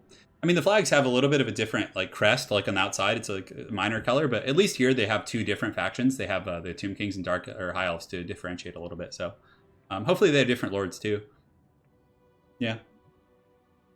You missed a little bit. You missed a couple games, but again, this will be up later, so you guys will be able to see the tournament and everything. It looks like we're on. Crossroads is a good one for commentary because it's so open. You don't miss a lot of things because everything's like it's a very like straightforward. Yeah. Yeah. But yeah, no, I'll do a Hall of Champions, I think, for next week. We'll design like a cool board with like the flags going down for like the different weeks. And then we're gonna have to make it pretty big eventually once we get to like the really long. We can have the champions of the different flash tournaments and like how much they've made if that would be a pertinent stat. Yeah. Yeah, that's why I like Warhammer more than a lot of the other Total War titles because of the faction diversity. I don't really care. The balance is important, but you know, I prefer to have like diversity. Keeps the game fresh. So many matchups, you know, to focus on. Yeah, we're on the Crossroads, which is the classic open field map here. You know, interestingly enough, we haven't really seen the Wa like being used like to great effect today. I mean, it does buff your ally, but it's just like I don't know, like we haven't really seen it today. It seems like none of the players are really going for it. I would like to, but I guess it's not as bad as people think.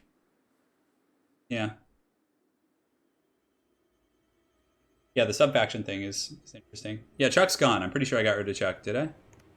Yeah, I got rid of Chuck. Okay. We're good, brothers. We're good. So we're in the finals now. Taco Tuesday and Team Do It. Gobbo King, of course, with Brachus Rex on Taco Tuesday. And then we have our boys Zyphos and Aristodemos over here. So the armies are here. So let's go ahead and take a look at the High Elves first. So for the High Elves, going to be piloted by Brachus Rex, the partner of Gobbo King. Let's actually wait till they set up a little bit so we can like see the units so they don't keep jumping away from me. But yeah, a lot of ranged tools here for the Tomb Kings. We even have Screaming Skull catapults. I've not seen a meme like this in many ages. This is something to behold, to say the least. A lot of Ushapti Grapos and Bone Giants here. So for the Tomb Kings front line, just Tomb Guard, Skeleton Warriors, just went back and forth. Albert's definitely a pretty good choice against both High Elves for Dragon Princes as well. Screaming Meme Catapult. He does also have a couple of Ushapti Grapos, Bone Giants, 4 Ushapti Grapos, and Ark in the Black with Spirit Leech, and that's it.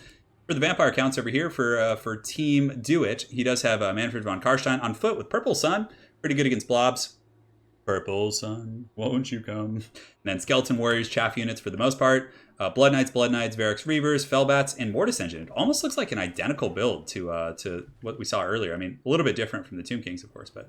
And for the Gobbo King and Team Taco Tuesday, it looks like in the front line, it's going to be Skeleton Warriors, secondary line of Spearmen, Lothar Seaguard in the back. So a very heavy missile presence, which is going to be quite good. He does have 5 Lothar Seaguard in total. Silverhelms, Manfred von Karstein, Vargulf here. So Vargulf's not bad against Tomb Kings. Pretty good at clubbing constructs and things like that. Blood Knights from the Gobbo King, Blood Knights on the far side, another Vargulf, and we do have Alariel on foot. So interesting seeing the Footlords. But again, it's like 2v2 kind of forces you, right? Because players can just mass snipe things, so you have to play a little bit more careful. She's got like flowers. I've never noticed that. Look at that. She's got like... Because you never see her on foot. You guys ever notice this? Crazy. Oh, I'm excited for Chaos Dwarves for sure. Yeah, it's going to be a lot of fun if they... I mean, I hope they get added. I assume they will in Game 3. Necromancer here for the Gobbo King. Yeah, I don't know. The Tomb King's Ushaptis are really strong, but there's no good targets, really. I mean, there's Silverhelms and some Blood Knights, but this army's very, like... Yeah, it's a good wide army, right? And the bows are definitely going to be good. The Lothar Seaguard against Mortis Engines. They'll be good against, like, just chaff units. Hard to say. Yeah, I don't know if I have any predictions. I like the Screaming Meme Catapult. TK... Yeah. Yeah, it's going to be wild. It's going to be really wild. Oh, yeah, you like the Goblin-only battles? Yeah, I'm glad. Thank you guys all so much for the donations too, by the way. Seriously, it means a lot. We're gonna have some dank prizes for this this year tournament. Bats. There's only one way to settle this final battle. 2 Vargulf picks in 1 lifetime. Vargulfs are really good. I mean, it just depends on the matchup. They're really fast. They hit hard. I like Vargulfs against Tomb Kings. And I like them against vampires as well. A little risky against Terrorgeist, but we haven't seen any Terrorgeist play. Blood Knights are so cool too. I mean, Gobbo King, his main army is essentially Blood Knights and Vargulfs. So that's like what he's really bringing to the table. And front line of just like chaff mostly. Because, you know, the missiles and the monsters are going to be doing the heavy lifting, not the infantry for either army. Let me make sure they're not waiting for my signal. DH, good luck, have fun. Yeah, and we're going to see. I don't know. I'll start running polls too on these, like, so you guys can kind of guess who's going to win. But the forces of the Gobbo King and Brachus Rex here going to be advancing. They have to because of the Ushapti Great Bow Fire. Something that you can tell is, are they going to be able to keep that formation high and tight as they do advance? Looks like there is a tiny bit of lag, but sometimes that does happen when a 2v2 game is like first starting, so hopefully it doesn't slideshow too quickly. You know, all kinds of different connections around the world and everything. But yeah, they're moving forward. They're catching up, hopefully. The Ushapti Great Bows are going to be sprinting forward. You can see they're being given the attack orders, and these Ushapti definitely going to do some really heavy work on the initial volley. It would have been interesting to see like a mass bolt thrower type build, like 4 or 5 bolt throwers here for the High Elves. Could have potentially done some pretty good work as well. Some slow-mo action, I know. Hopefully it subsides. We haven't had any today, any slow games really. This is going to be the first one, so hopefully it will stabilize. Spelled stabilize wrong. It's okay. We got Manfred von Karstein. You guys wanted slow-mo. Here's how you do it in live games, right? You can see Manfred's just going to be waddling forward here. He's ready to go. I don't know who it is. Someone's computer is having some problems. Yeah, they're saying it'll stabilize. Yeah, and there you go. Now it's starting to speed up a little bit. You can see the forces are moving a little bit quicker. Yeah, it's getting there eventually. But Blood Knights in the back for both armies. So we're going to have some Blood Knight and Blood Knight action. It looks like Aristodemos and Xiphos have, I think, 2 Blood Knights in total as well. So 2 for each army. Elves are going to be playing... It's definitely a bit of a defensive army. I mean, he even has some Phoenix Guard in the back with halberds. They're going to be pretty good against constructs, but I guess there's not too many aggressive constructs. It's literally just Ushapti Great Bows. And the Screaming Meme Catapult hasn't open fired yet, so it's gonna have to get going here in just a moment. Yeah, I really hope the lag subsides. Games like this are just so tough to finish out here. I wonder who it is. I wish you could like see who is causing the lag. Helman Gorse in 2v2 is like a death sentence because he's just like such a slow target for 2 players to snipe out. It's so easy. Blood Knights here taking some Ushapti Great Bow Fire initially, but Gobbo King, of course, is going to pull those bad boys back. And the Vargulf here is going to be kind of waiting forward. Vargulfs do have regeneration, so even if they take some like harass and skirmish damage, they heal up very quickly. But yeah, that's a lot of troops. I think it's partially because the model counts are so high. I guess a lot of like zombies and units like that. But yeah, I don't know. I think someone's just having some problems here. So yeah, hopefully the whole game isn't slow motion. We'll have to talk to the guys. If we want for the next game, we could even lower the funds and just like switch it up. We'll see what everyone wants to do. Looks like Manfred von Karstein taking a couple shots here from some of the Ushapti Great Bows, and yeah, we're gonna see what they're saying here. Double summons allowed. They'll just Right now, I mean, we're pretty loose with the rules for sure for these 2v2s. Screaming Skull Catapult shooting in. Looks like they're trying to take the Lothran Seaguard, but they're definitely one of the worst units in the game. Those bad boys just do not do good work. The Vargulfs for the Gobbo King are going to be landing on the Ushapti Great Bows here in the front line, and that's a really good choice. Just shut them down temporarily. Allow your forces to advance. On the far side, it looks like there's going to be an upgraded Spirit Leech going down on the Blood Knight for the Gobbo King. Unfortunately, it doesn't have like a Fate of Una effect, which would have been much better than the Spirit Leech here. So we will see. We will see. In the back, Ilario the Radiance. She's got her flowers growing around her on foot. It is a meming Skull Catapult. So yeah, we'll talk to the guys after this, and we'll see like what's causing all the lag and everything. But hopefully, as some more units die and things get going, it'll kind of pace out here. So let's see what's going on. Yeah. All right. So forces are moving forward. We got the Skeleton Warriors for the Gobbo King. I don't think he has anything beyond Skeleton Warriors in the front line. I think it's just that mostly in Skeleton Spears. In the back, we have the Lothran Seaguard taking some of that Screaming Meme Catapult fire, but the Seaguard are now firing. They're going to start shooting at some of the Ushapti. It's fine. We're watching at 0.5 speed. Yeah, what we'll do after this game, someone is having issues in here, but there was no issues up until now. So that's what my main question is that I wonder if something has changed for someone, or they're having like internet issues, or yeah, because these guys all should have decent computers. But yeah, I'll talk to the guys afterwards and see. I know it must be a pain to play for sure. Well, at least we get a very analytical view. But anyways, the Bone Giants shooting in here. Looks like they're going to be going after the Blood Knights on the flank. And yeah, just kind of poking some of the Blood Knights. It looks like he does pick out, like 4 or 5 models there. That is very, very nice. But the Lothran Seaguard, I'm really eager to see how effective they are. The Ushapti Great Bows, I feel like, do have a pretty decent edge. They have, further range. What good targets are there for the Lothran Seaguard? They could shoot down the Ushaptis. But yeah, I don't know. Ushaptis are so heavily armored. The Meme Catapult's still shooting in there. doing some pretty good work, and Manfred just kind of lurking in the back, playing very, very defensively. Gobbo King, or Ristadamos does have more bats, so he's going to be out-batting the forces of the Gobbo King here. Yeah, Warhammer Total War turn-based tournament. I know, that's what it feels like. Oh my gosh. Of course it would happen in the finals. Worst.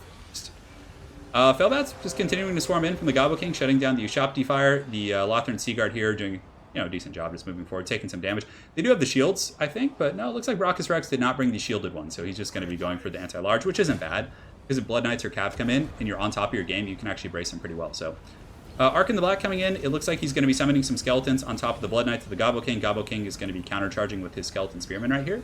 And yeah, that's a good player. That's why Ark in the Black is so competitive. Being able to summon like stuff instantly with no cast time, plus like 150 models, is just absolute insanity. Oh, it looks like it's finally starting to stabilize a little bit. Someone's potato might be putting up a fight here. Yeah, I don't know. We'll see, guys. Unfortunately, it looks like someone's lagging pretty bad. Who is the culprit here? We'll take a look after this game and try and get to the bottom of it.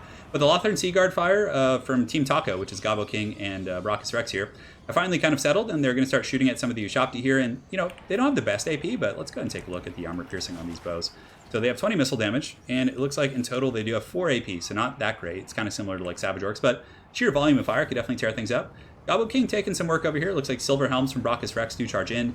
But yeah, that's a lot of damage coming in. Those Blood Knights for Gobbo King definitely going to be a much felt loss as the game goes on. Gobbo King has been overwhelming this flank here on the far side, though. Looks like Manfred's going to be charging in with some Blood Knights against these Tomb Guard here. But man, this is just so laggy. Yeah, lag, the commentator's nightmare. Well, I certainly am good at having filler commentary, but it's just I feel bad for you guys because we've been on this journey together now for 2 hours or so. Someone's potato's trying to fight. All right. Who has the potato? We'll find out. Yeah, we'll find out, guys. Yeah, let's see if anyone can provide any insight into that. Man, this is I feel so bad for the players too. That it must be incredibly frustrating. The Lothran Seaguard just shooting in there. Getting some decent work done on the Ushopti. It's really hard to tell though because the game's going so slow. It's literally like a snail's pace. Ursidamos doesn't have potato apparently. Yeah, he's in good shape. Could be Zyphos. I think he was playing on a laptop. What a chill game. Thank God the Roham game wasn't laggy. I know, it would have been sad to see the laggy charges for sure. Blood Knights over here from Aristodamos, they won this flank very heavily. They committed Ark in the Black, they killed the Blood Knights of Gobbo King. Gobbo did follow up with Spears, which was a good choice. And it looks like Brachus Rex's ally is going to be rotating some halberds over there to help out. But yeah, I don't know. Hard to say. We could even change the format of this. We could do like, in the finals, like after this game, I could talk to the guys and we could just do like a team 1v1 thing to see if they want to do that. Yeah, I don't know. We'll talk to the guys. I know. I almost want to just like restart the game and get it going because this is just not fun for either player. It's like taking away from their micro. Yeah. It wasn't me, guys, I promise. Yeah, that's unfortunate. Well, I could jump and chat with them and see if they want to restart game. Yeah, let me go ahead and see. Send Zyphos a new PC. I know Zyphos has had some lag issues in the past, but last time it was his internet, so I don't know if it was... Apparently he has a decent computer, but... Anyways, over here on this flank, you can see that Phoenix Guard with Halberds are going to be pushing forward. Gobbo King doing a bit of a tactical retreat, but the fight's definitely been a little bit tough for the Blood Knights of Gobbo King. Frontlining, let's see.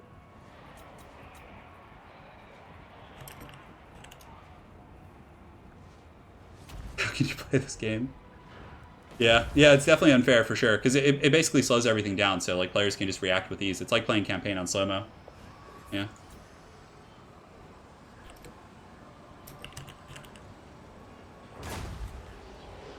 Yeah, so we can restart. And don't worry, guys, I'll be timestamping it, because this is just not like... Yeah, we're going to drop it. Okay, so 1 second. So I'm going to jump in, talk to the guys real quick, and I have an idea. You could play in these tournaments? Yeah, it's just... I don't know who it could be. We'll talk to... I know Gobbo King usually never lags, and Brachus Rex, not sure. I haven't talked to him before, so let's see. Yeah, let's go into chat. Okay, so it looks like they dropped, so let me go ahead and jump. Looks like the game is back open here. Stay tuned, guys. We're gonna re-coordinate it. Yeah, we're gonna do a restart.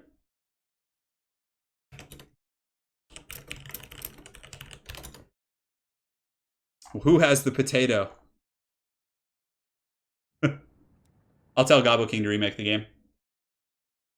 No, we're gonna figure something out, guys. Don't worry. Just stay tuned for a minute. Hang tight. We'll have an intermission. I mean, I don't know if they're reducing the amount of units will really help. So let me see here.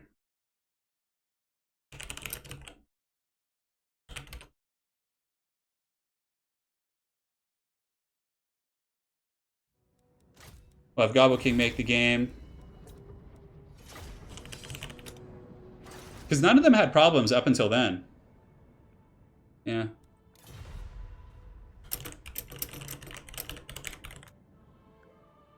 We could do 1v1s.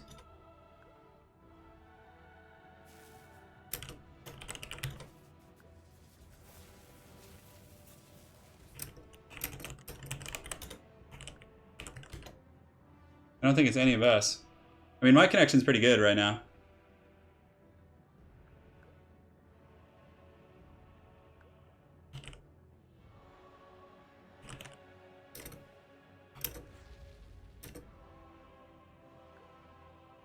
Yeah, we're figuring it out right now, guys. Blame Canada. Yeah.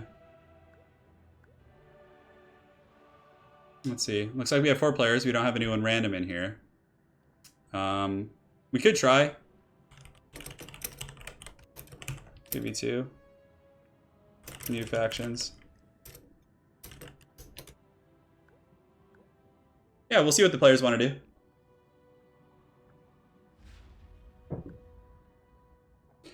Because, I mean, essentially we could just do, like... We could lower unit count.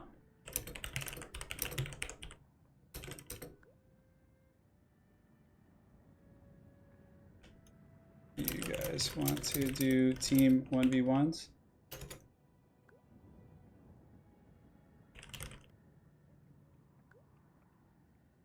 Yeah, we're going to see. I think team 1v1s could be good.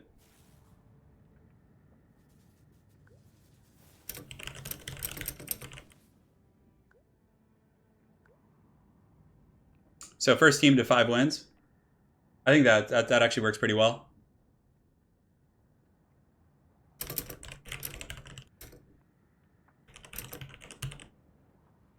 When a player loses, they switch. Yeah, I think that would work fine.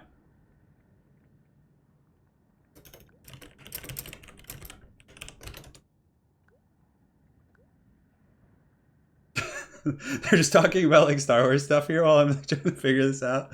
Oh my god.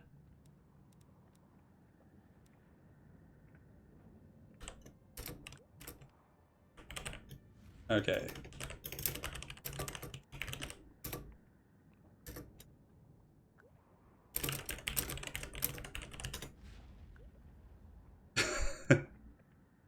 Outdoor outskirts. Okay.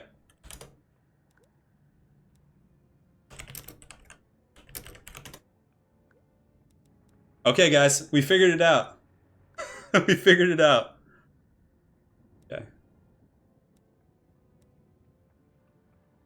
Okay, so we just got to get this going. Yeah, it's fine as long as they don't pick the. Hey, don't worry, guys. Well, it's still a team tournament technically. It's just we switched the format into a 1v1. Okay, so switch map to outdoor outskirts.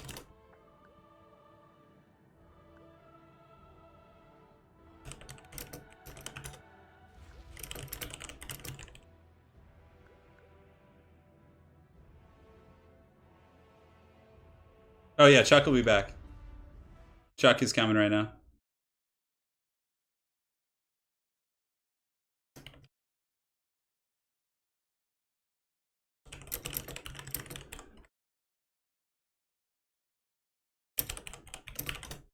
All right, guys. So essentially, the new format is going to be these players will play, and they're going to be switching to the outskirts. Although it looks like my game might have crashed. So let me go ahead and restart that. Warhammer is just not being friendly today.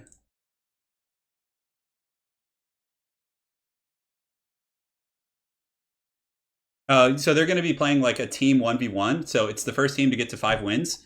And yeah, basically it's going to be like, for example, if one of the players loses here, let me get restarted that. Yeah, and it's still going to be team centric. So the winning team will still split the dough. It's like a tag team tournament. Yeah, I think that could actually be a fun format in general, like tag team. All right, let's get the game up. The player.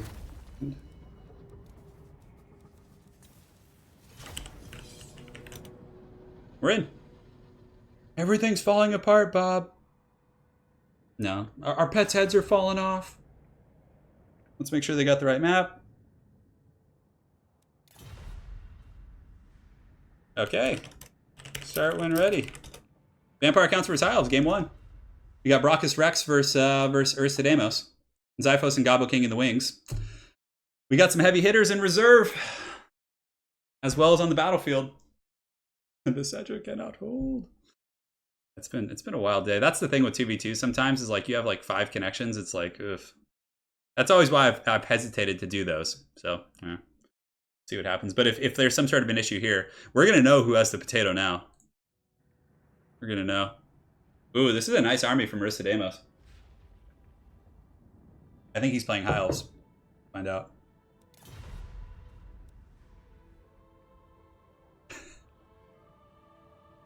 Yeah, Marissa Demos says he has preloaded armies. Okay, he's ready to go.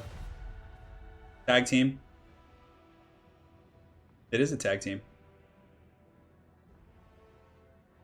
We had to change it up, which is so unfortunate. The offline 2v2 tournaments are definitely a little easier to run because you don't have to worry about like lag issues and everything. Yeah. Altdorf Outskirts is a good map for sure. I think it's one of the best multiplayer maps out there.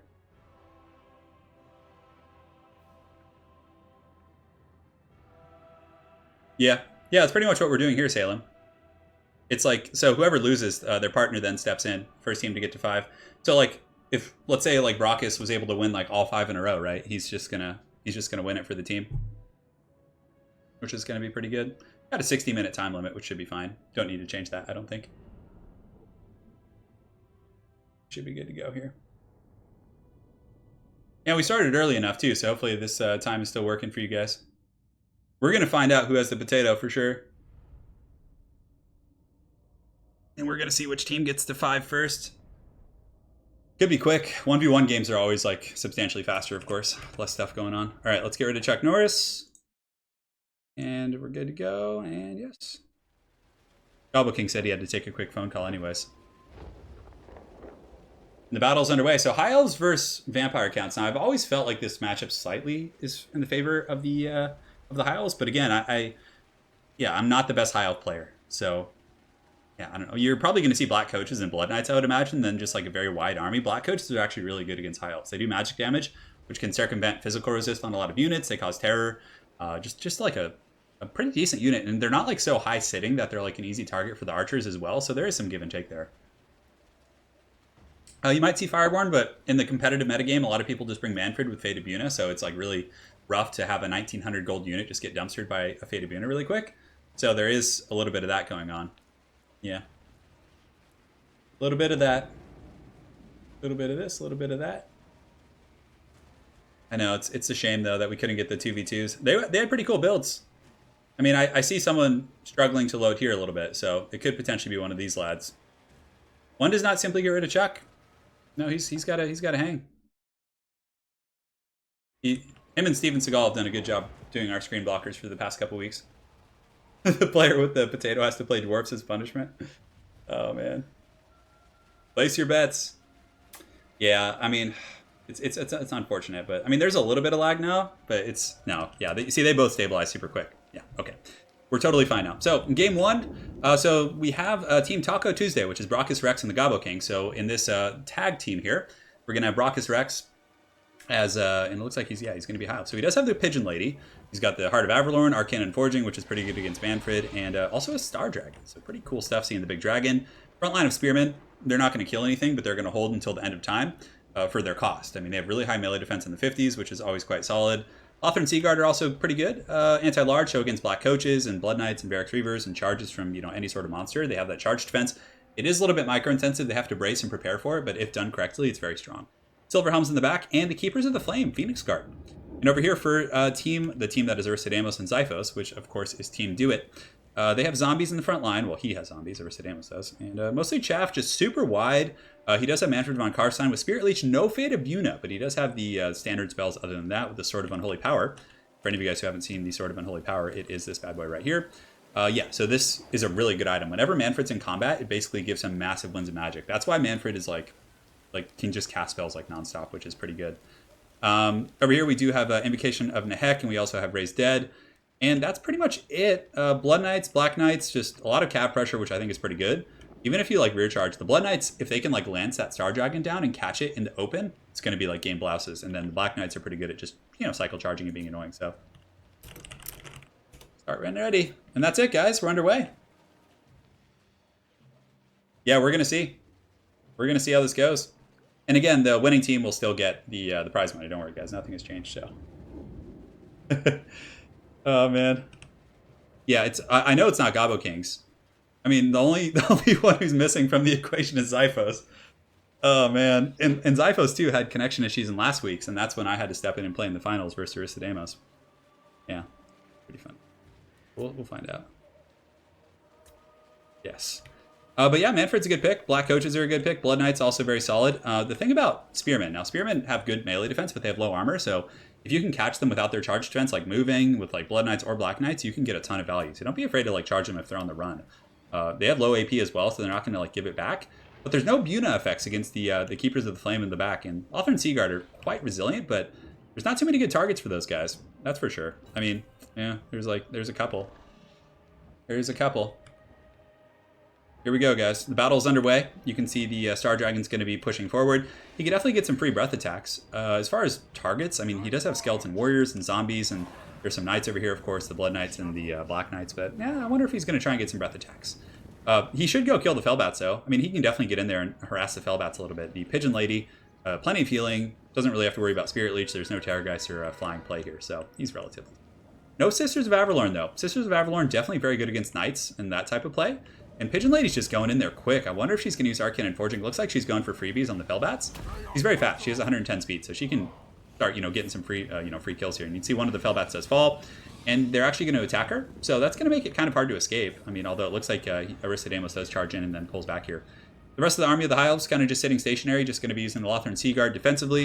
And we do have the Star Dragon here who's going to be attacking some Chaff units, maybe? I mean, there's no knights over here now, so there is the potential to get some free kills. I mean, he could land on the skeletons. I mean, I guess none of them are really worth the Star Dragon's time, but he could just land and kill some skeletons for free, which could potentially be like 300 gold. Brachus Rex definitely going to need to shift his army here because you can see that Aristodemus is going to be like overloading this flank. He's bringing all of his forces over here, and he's going to be like collapsing right here, which is going to force the High Elves to move a little bit. And you can see right now Brachus Rex is going to be shifting up his formations. In the back, he is keeping the Keepers of the Flame as well as the Silver Helms. Silver Helms aren't going to do particularly great against, the Blood Knights. Against Black Knights, they're pretty good, though. They could probably beat Black Knights. Black Knights have really, really bad stats. Lothar and Seaguard shooting some of the Fellbats as they do swoop around. Some focus fire coming down on the Skeleton Warriors, who do have shields, but, I mean, it's going to be a quick battle, so I don't think ammunition conservation is super important here. Yeah, these guys are going to be shooting in. Lothar and Seaguard tearing up these Skeleton Warriors, definitely paying their Union dues. And it looks like the Star Dragon is also going to be lurking around, and, I don't know. I'll be interested to see what the Star Dragon ends up doing. The Fellbats are taking some damage from the Lothar and Seaguard, but for the most part, yeah, not too much wildness going on. Zombies coming in. Spearmen can beat zombies, and probably will be able to beat skeletons since they in combat, but it's really going to come down to the Alpha Strike from Aristodemus. Can he get the Black Knights and all the supporting troops in there and really, do his business? So far in the back, though, pretty calm. Not too much flanking. Fellbats have taken minimal damage. Nothing, terribly devastating. Now, this would be a really good time for Ilariel to use her Arcane and Forging. If she can use this on Manfred and just drop the base right here before he can start casting his spells, like, you basically want to time that for when the battle starts. There is double Black Coach back here, though, guys. The double Black Coaches are going to be providing a lot of pressure, and it looks like the Keepers of the Flame from Mr. Rex here are going to be kind of forming ranks. Some Overwatch fire coming in from the Lothar and Seaguard, but of course, Black Knights and Blood Knights both have shields and pretty good armor values. And Lothar and Seaguard have 4 AP, but it looks like he's going to be going balls deep. He's forcing the Keepers of the Flame out of position, so they have to move now. He's going to summon some zombies and a rear charge coming in against these Spearmen here. So really good play here from Aristodemus. Just going to be lancing through those guys, and that is brutal. That actually sandwiched them really hard. Their leadership's still pretty good. High Elf Spearmen have solid leadership, but he's just bouncing back and forth.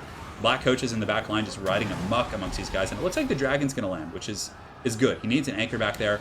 Arcane and Forging has gone off on Manfred, so there's not going to be any healing right now, so really, really good timing there. And it looks like the fighting's underway for the most part, so Spearman should go engage here.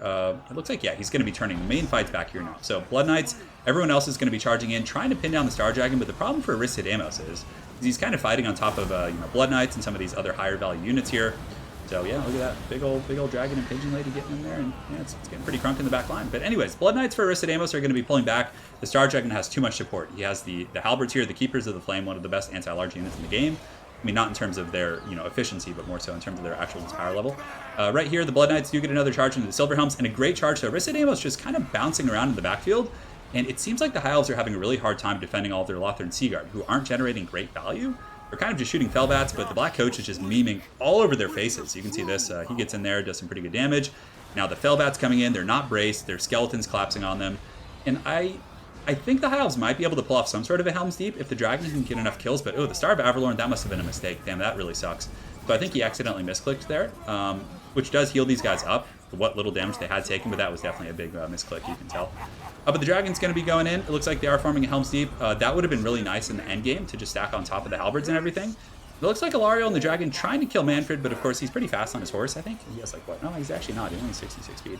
But there are Blood Knights here. There's a pretty substantial pocket of Blood Knights, and the Black Coach and the other supporting elements are just, the Knights are running amok. There's not really a whole lot he can do here. I think that the Vampire Counts have a slight advantage because, again, they're just like killing all of the Lothern Seaguard, although some Seaguard do kind of rally here in the distance, and it looks like the Silver Helms are going to be coming back in as well. So here's the fight. Manfred's in here. There's a Black Coach. There are 42 Blood Knights, which are in pretty good shape, and you can see they have a decent concave on Alariel. Earthblood does go down, healing the Dragon. At least the Dragon does have 80 armor, so he's not a complete pushover here. And the Black Coach, of course, is going to be running in as well, charging into those Spearmen. Another group of Blood Knights charging into the Unbreak Spearmen. It's a really good cycle charging so far from Aristodamos. And Alariel's pinned down. Balance of power starting to shift a little bit. I think Aristodamos is going to take this game. The Star Dragon is in bad shape. This is where you really need the Heart of Avalorn. Good rear charge here from Brachus Rex, using the Silver Helms to get in there and potentially do some good work. But the Spirit Leech coming down from Manfred as well, really showcasing his diversity. Just such a powerful lord in that respect. And yeah, Black Coach just kind of chasing down the Dragon, potentially getting some goodies. False Protection does go down, so that's a pretty good play as well. Ooh, and it stabilizes. If he turns this Dragon around right now and kills the Black Coach, that would just be an amazing play. Like, he can totally do that. This thing will wreck the Black Coach. But it looks like he's trying to get back up in the air, maybe for a breath attack. Balance of power is stabilizing a little bit for the High Elves. The Spearmen are holding, despite the fact that they're pretty surrounded. They are taking down quite a few Black Knights. And the Dragon's back up in the sky. Now, is he going to go for the breath attack on the Blood Knights? That could be potentially a pretty good target here. And let's see. Okay, so he's winding up. Here comes the breath attack, and it goes down, and it does miss. It looks like it might have gotten like 1 or 2 Blood Knights. So trying to take out the good target. Here comes the Dragon. Man, that Heart of Avalorn would have been so good. What a misplay there, unfortunately, losing that Heart of Avalorn very early. Now, this is kind of the epicenter of the battle. There's some Spearmen here, just fighting against Chaff units. They are going to win that. It looks like Aristodamos did forget some Fellbats and other troops over there, so hopefully he'll bring those guys back. And yeah, that's it for now. Brachus Rex here, going to be charging in with the Star Dragon, trying to take out Manfred. That's what could get him back in the game, but I think there's too many Blood Knights left. And Alariel actually escaped. I'm really surprised she lived. I thought she was going to die to those masked Blood Knights there, but he's able to stabilize a little bit. Black Coach from Aristodamos coming back in. I think he has both of them still that are in really good shape. And ooh, a huge charge right into the back of those Spearmen. So beautiful play right there. Just making these Black Coaches just work for him. He's hunting down the Star Dragon with Blood Knights, which is always a pretty good choice. And you can see here that Alariel, the Pigeon Lady, is standing amongst her spears and the Keepers of Flame. And that's why the Bounce of Power started to go back in his favor a little bit, because the Keepers of Flame are just such linebackers, but even them, they're going to get worn out. Alariel keeps fighting. She takes a huge charge. The Star of Avalorn going down, which is very good. Definitely needs to get that Dragon in there. Good stuff there. Now, watch the Bounce of Power as this goes off. Let's see if it creeps back a little bit. Looks like it does not. It's staying pretty stationary, but again, that heal giving some huge value to the Star Dragon. Double Black Coaches and Manfred, definitely going to be tough to take down, especially with all these Blood Knights that are back. But those Keepers of the Flame, rocking 280 kills. Just absolute insanity. And yeah, it's looking to be a thing here. The Keepers of the Flame is kind of fighting and cleaning up some of the infantry. Yeah, it looks like mostly zombies. They've probably been killing mostly chat, but effective cycle charging from Black Coaches should be able to just crumble the last of the Keepers, but man, they are not dying. Alariel and the Star Dragon are also stabilizing a little bit. Bounce of Power actually creeping back towards the middle, so Brachus Rex not going quietly into the night with the Star Dragon and the defensive formation from the Keepers of the Flame here, and the Blood Knights here having to pull back. Yeah, look at that. I mean, the High Elves might stabilize here. That Star Dragon is getting some fat healing. I mean, if you can get another Earthblood, that could potentially be it. The double black coaches, of course, you know, still doing a lot of work against infantry, but they're going to have trouble against the bigger targets. Lariel's pretty close to the healing cap. Black coach with the ramming attack on the Star Dragon. And Keepers of the Flame still have 47 models, up to 328 kills. So yeah, this is getting pretty wild here. But anyways, you can see here that the Blood Knights charging into some spears, just trying to route whatever they can on the flanks. Not a bad idea. Looks like they do route those spears there. And the Pigeon Lady is going after the Black Coach now. Keepers of the Flame in pretty good shape. Spearman coming back for the High Elves. So even though there is double Black Coach, there's still a healthy Star Dragon, relatively speaking. And of course, Alariel is not, you know, she's not terrible in melee. She does have 390 weapon strength, but I don't know. Yeah, it's going to be hard to say. So here comes the Star Dragon. It's going to get a charge probably on the back of these Blood Knights. Easily going to crumble those guys. Fellbat swarming in as well.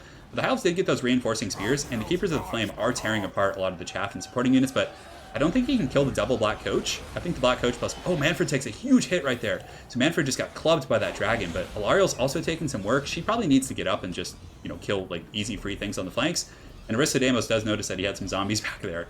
But the Star Dragon is actually doing okay, and the Blood Knights, the last Blood Knight, down to one model right here, are actually gone. The Keepers of the Flame are still steady. Now, if Alariel, oh man, if she can get another Earthblood, that would be huge. I can't believe Brachus Rex is still in this game. I definitely felt like he was, you know, taking a huge beating early in terms of defending his back line and everything. But yeah, you can see that Manfred von Karstein is having to run away from the Star Dragon. Black Coaches again charging in, just going full BBC here on the Keepers of the Flame. And yes, for anyone who's watching, we did switch this to like a tag team because there was some connection issues with the 2v2 with 4 players. So, but yeah, Lariel coming in, Manfred taking a little bit of work. Star Dragon still has about 2,300 HP, and it looks like there's going to be a summon going down. So there's probably some zombies just to muck things up. Keepers of the Flame getting very low, only 800 HP. There's still 369 kills, that's what she said. Alariel is wavering now due to army losses, but the Earthblood might be able to keep him in, but no. That's going to be it. So Aristodemos is going to stay in, and he's going to be facing Gobbo King. So yeah, we're gonna get it going here, guys. It is showtime. That was a good game. That ended up being really close. The Keepers of the Flame and the Star Dragon did a ton of work. I mean, 371 kills. I mean, yes, there's a lot of chaff and supporting units, but yeah, it was good. Damn, well played, well played. Let's go ahead and update the scoreboard. So Team Do It is going to go up 1-0 here, and second here. Now Gobbo King's going to be jumping in to face Aristodemos. All right, GG.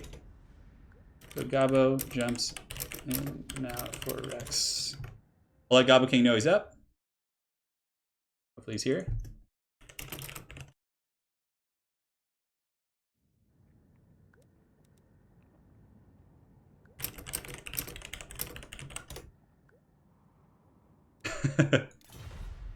Those Black Coaches did work. They did a lot of work. Yeah, I know that it was nice to get back to like a normal speed game, right?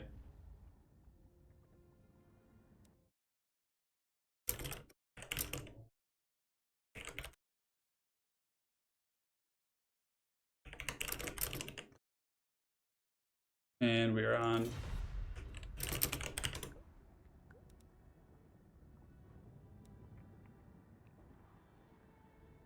Pillar of Bone is going to be the next map for the day. Welcome, guys. It was originally a 2v2 tournament when we got to the finals. No way, they both picked vampires. Is that what Gobbo King picked?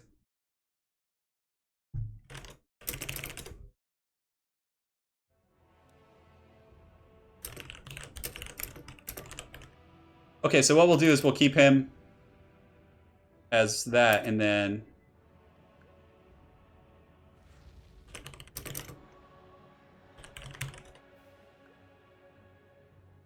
Cool.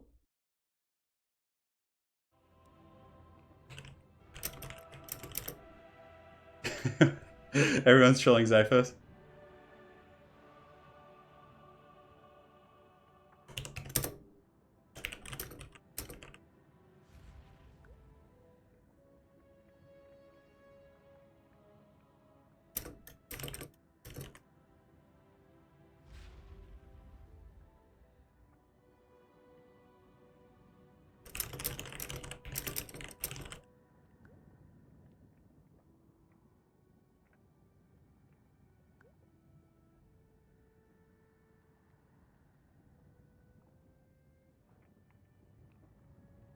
So guys, we get Gobbo King now.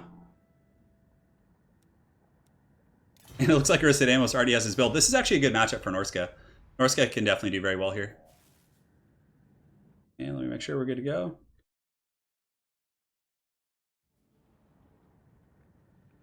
And yeah, we'll see what the Gobbo King can bring. I do like the build from Aristodemus. Gobbo King shouldn't snipe. I know we need Chuck, but we can trust Gobbo King, but we'll put Chuck up just to be safe.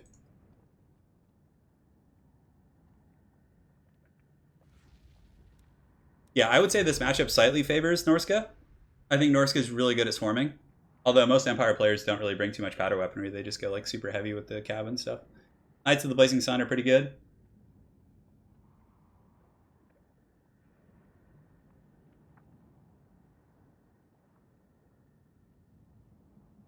Vampires versus Norska, I think it's pretty doable. Norska just spams like Familiar with Great Opens and stuff. Yeah. It'll probably be a while before we do another 2v2, unfortunately. It's just, it's been a little bit laggy. It's unfortunate. Okay, so let me go ahead. I'm going to use the restroom real quick, guys. Be right back.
Alright guys, and I'm back from outer space.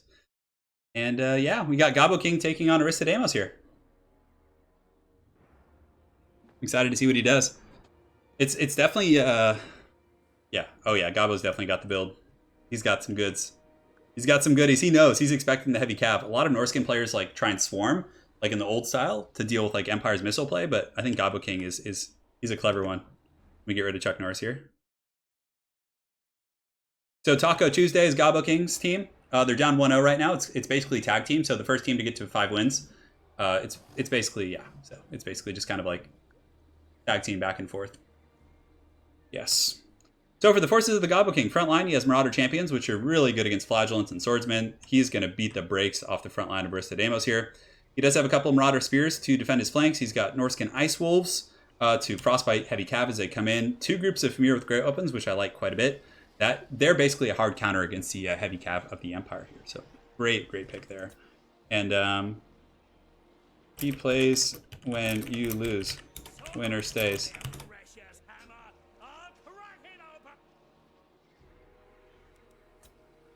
And then we also do have a Shaman Sorcerer Metalcaster here in the back. And with Final Transmutation, and then Sirtha Ek over here. So we got Wulfric the Wanderer on a chariot, which I think is going to be quite good. Chuck's gone, don't worry guys. Chuck is gone.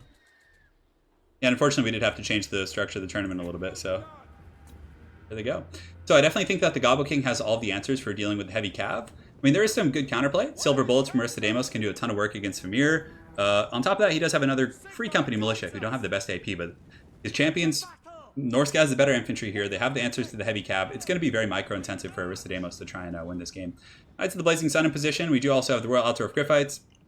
And looks like we have Knights of the Blazing Sun over here as well. So yeah, it's gonna be showtime here. I know it's been a bit of a long day. Unfortunately, the length of the tournament did get kind of changed out due to the lag issues we've had. But yeah, Norska is going to be advancing right now. Maybe Sirtha Ek's going to be getting in here. We got Wulfric on the chariot. Quite powerful against these type of troops here. But we do have Heaven's Caster. So we don't have any nets or anything like that. The boat coming down. Gobbo King with a beautiful boat. Just tearing through the formation of the Silver Bullets. It looks like Marauder Champions are going to be piling in as well against the Flagellants. So far, a really good start for the Gobbo King. The Wind Blast is going to be going down and tearing up those Marauder champions there as well, but Goblin King really going for these silver bullets. Although it looks like Wolfric kind of stops right before the charge happens. The Norskin Hounds do get into the back line. The Beasts of Tashnar are feasting on the Free Company Militia, and it looks like Goblin King's going to be rushing forward his Norskin Ice Wolves as well. So really good compromising of the back line. And the Javelin's also a pretty uncommon pick. They're going to be harassing Boris. Hunter of Champions goes down to lower his armor, so that's a beautiful synergy now. The Famir with Great Weapons are clubbing on the Flagellants. So it looks like there's one here, and there's also one over here. So they're around somewhere. I'm not sure where the other one went, but anyways, these Famir are just kind of working in there. They're able to fend off the heavy cav, so he's probably going to need to pull back now. But yeah, Boris did take quite a bit of damage. Wolfric is taking some focus fire here from the silver bullets. And yeah, that's not a good situation for him. He definitely wants to get in there. But these champions are going to kill these Flagellants in a matter of seconds. And from there, they can definitely pile into the back line and cause some problems. So another good Wolfric charge. Finally getting to those silver bullets, shutting those bad boys down. Balance of power, pretty even at this point. I would say there's no clear advantage. It does look like Knights of the Blazing Sun get into the back line, but there are Hounds chewing on them as well as champions. The Famir with Grey Opens are fighting against some of the Knights of the Blazing Sun, so that is a good engagement for them, but there is some supporting Flagellant pressure there as well as the bullets, so some back and forth stuff for sure. But the Javelins somewhat online for the Gobbo King. They've been putting some decent pressure on the Flying Lord here, and the Marauder Champions here taking some powder weaponry fire from the Silver Bullets, and yeah, things are getting pretty hog wild for sure. I mean, it's a close fight. No clear winner here. You can see that Boris Todbringer is going to be trying to snipe out the Metalcaster as well as the Royal Altdorf Griffites, which is going to be a really, really good. Oh, this could potentially cost Gobbo the game. He doesn't really have too much support back here, and it looks like his caster is going to be taken out. Wolfric the Wanderer, of course, running amok amongst the Silver Bullets, which is nice. Norska doing well on other fronts. The Empire Infantry is very, very tattered at this point, but man, Boris Todbringer and these Royal Altdorf Griffites able to just absolutely trash can that Norskin caster. So Gobbo King's definitely at a huge deficit now. He needs to be very careful with Wolfric. You can see that the Royal Altdorf Griffites are coming in, and he's going to be sending in the Beasts of Tashnar to intercept them, just to kind of, save Wolfric temporarily. And let's see how the Famir are doing. So I think the Empire has a little bit of an advantage. You can see in the balance of power they are creeping up here, but yeah, hard to say. Silver Bullets coming in, just getting some Overwatch fire here on the Norskin Ice Wolves, and the Free Company Militia also shooting as well. So these guys have just been fighting Flagellants for most of the game, which they have 100 kills, I guess, and they did get quite a few kills on the Knights as well. Champions rushing in. The Knights of the Blazing Sun could potentially protect them, but now Norska is a little bit into the cookie jar. It's really going to come down to Gobbo's micro with Wolfric if he can keep him alive from Boris. So he does use the Hunter of Champions on him, or it looks like he did. But did it like disappear? Or maybe it was just on at that point. Ooh, but he's pulling Boris into these Famir with Great Weapons. Now, these Famir could do a lot of work against Boris if he gets like staggered.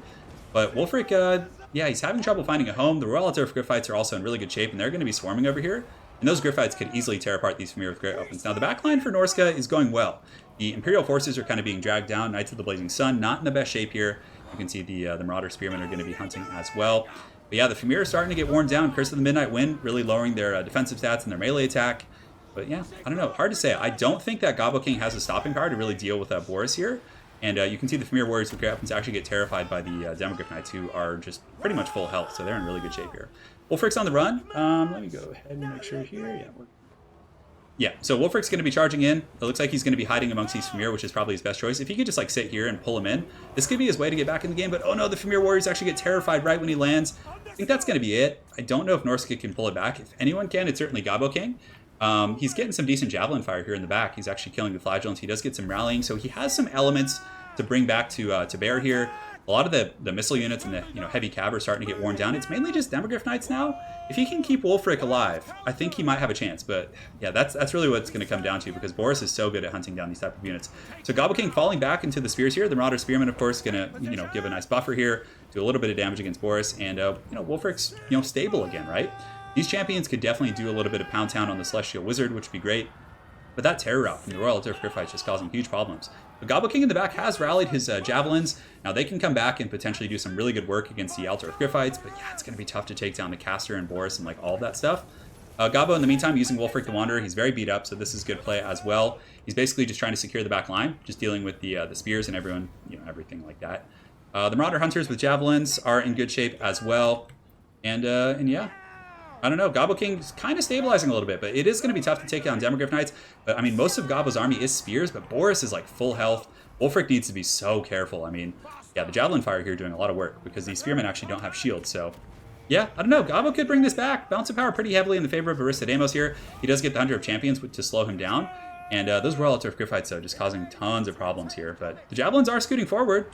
And now they're going to start getting some fire. If they could start picking apart the Griffites, that would be really nice. Spearmen here should be able to easily kill those Free Company militia. They just have a numbers advantage. And the silver bullets actually come back as well. So Aristodamos does get those silver bullets back and is able to do pretty well in that respect. So Wulfric the Wanderer on his chariot, just playing very defensively. Obviously, he wants to sit back here. Does he have any Famir left? Does not look like it. Looks like all his Famir are shattered for the most part. Boris is fighting amongst infantry, but these are champions. They're not pushovers. And it looks like the Royal Turf Griffites is just causing tons of problems.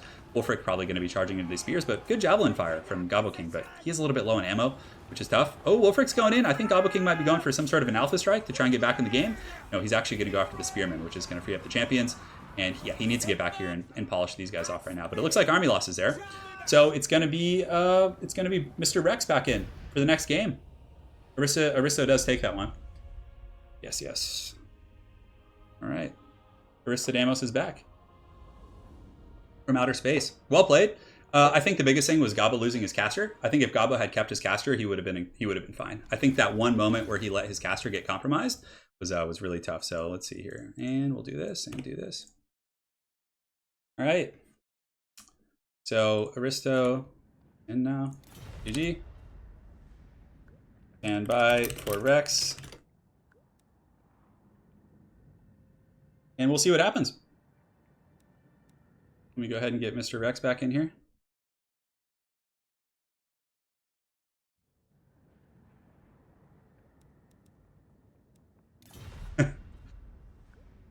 Yeah, that was a good game for sure.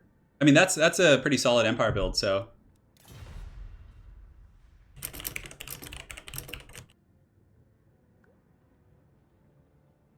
Both of you send your blind picks.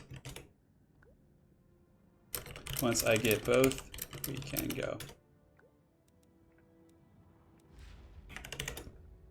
Cool. So we're going to stand by for the blind picks here. Don't worry, guys. Gobbo King will be back to win the next, all the other games in a row.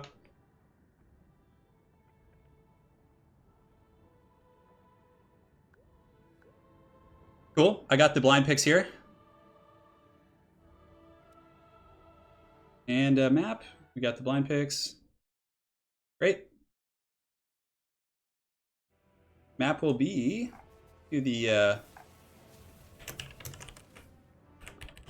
Anguille.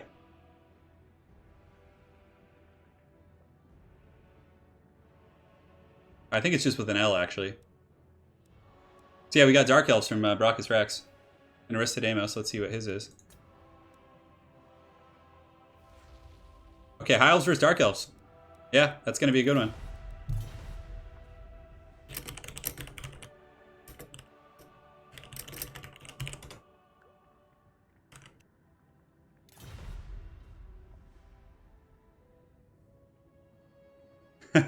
It's tag team, guys. It's tag team. So it's like you just tag off to your opponent. I think this would actually be a fun format in general, like to do as a standalone stream. Well, currently Team Do It is up 2-0. Did I update the scoreboard? Yeah. So Xiphos and Aristodamos. Elves versus Dark Elves, guys. Yeah, those demis were beastly. Yeah, Demogryph Knights are pretty scary for sure. Gojira, it's like a team tag team. So basically, because of the lag issues, the 2v2 is just like unbearable, and we don't want to waste everyone's time. We just switched it to 1v1 tag team. So they're still on a team technically. So Aristodamos is up 2-0. It's not King of the Hill because he's still on a team with Xiphos. Now, whichever player loses, they then switch. So that's why Gobbo King just switched with Brachus, et cetera, et cetera. And we switched it to the first what's it called? A best of 5.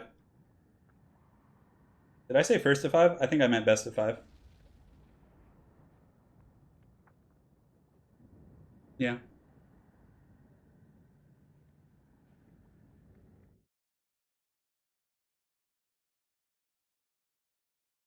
What's up, guys?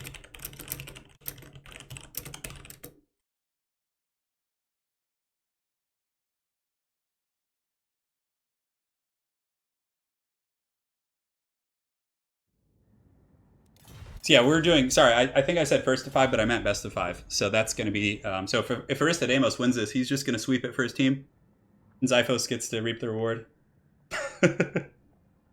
Yeah. Definitely an interesting matchup. Of course, the High Elves do have the advantage in regards to like the heavy cav, like Dragon Princes and stuff, but Dark Elves have plenty of answers for that. They have repeater crossbows, which are really good. Yeah, I don't know. Interesting stuff. If Aristodemos does take this, that's going to be 3-0 for Team Do It. And again, it is. Sorry, I totally was saying first to 5, but I meant best of 5. But in the future weeks, we'll be switching back to just the 1v1 format. Because maybe we'll go back to 2v2 someday. But again, I got to like vet the players better to make sure they can all handle that. That was a little bit my fault there, but you know, it was fine up until then. Interestingly enough, yeah. I'll change the title to.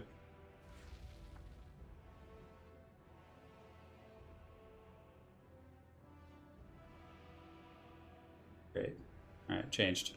And tag team finals. So we'll see what happens here, guys. We'll see if Aristodemos can be the hero that Gotham needs.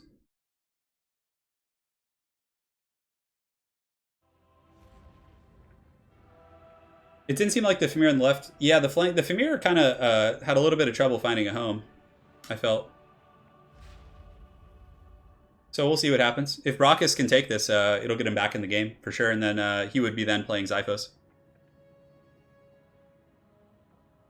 Okay, let me send messages real quick, guys. So I just got to respond.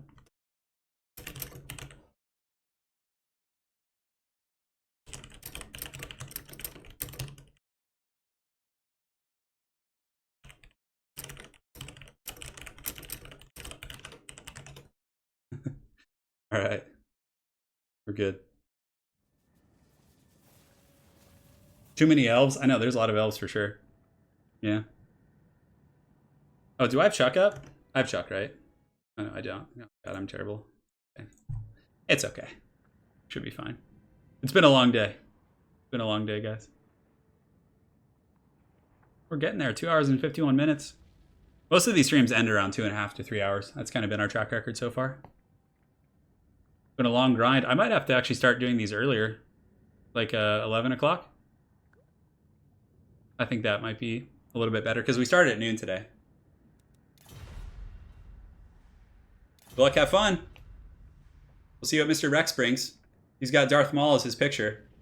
That's how you know he means business.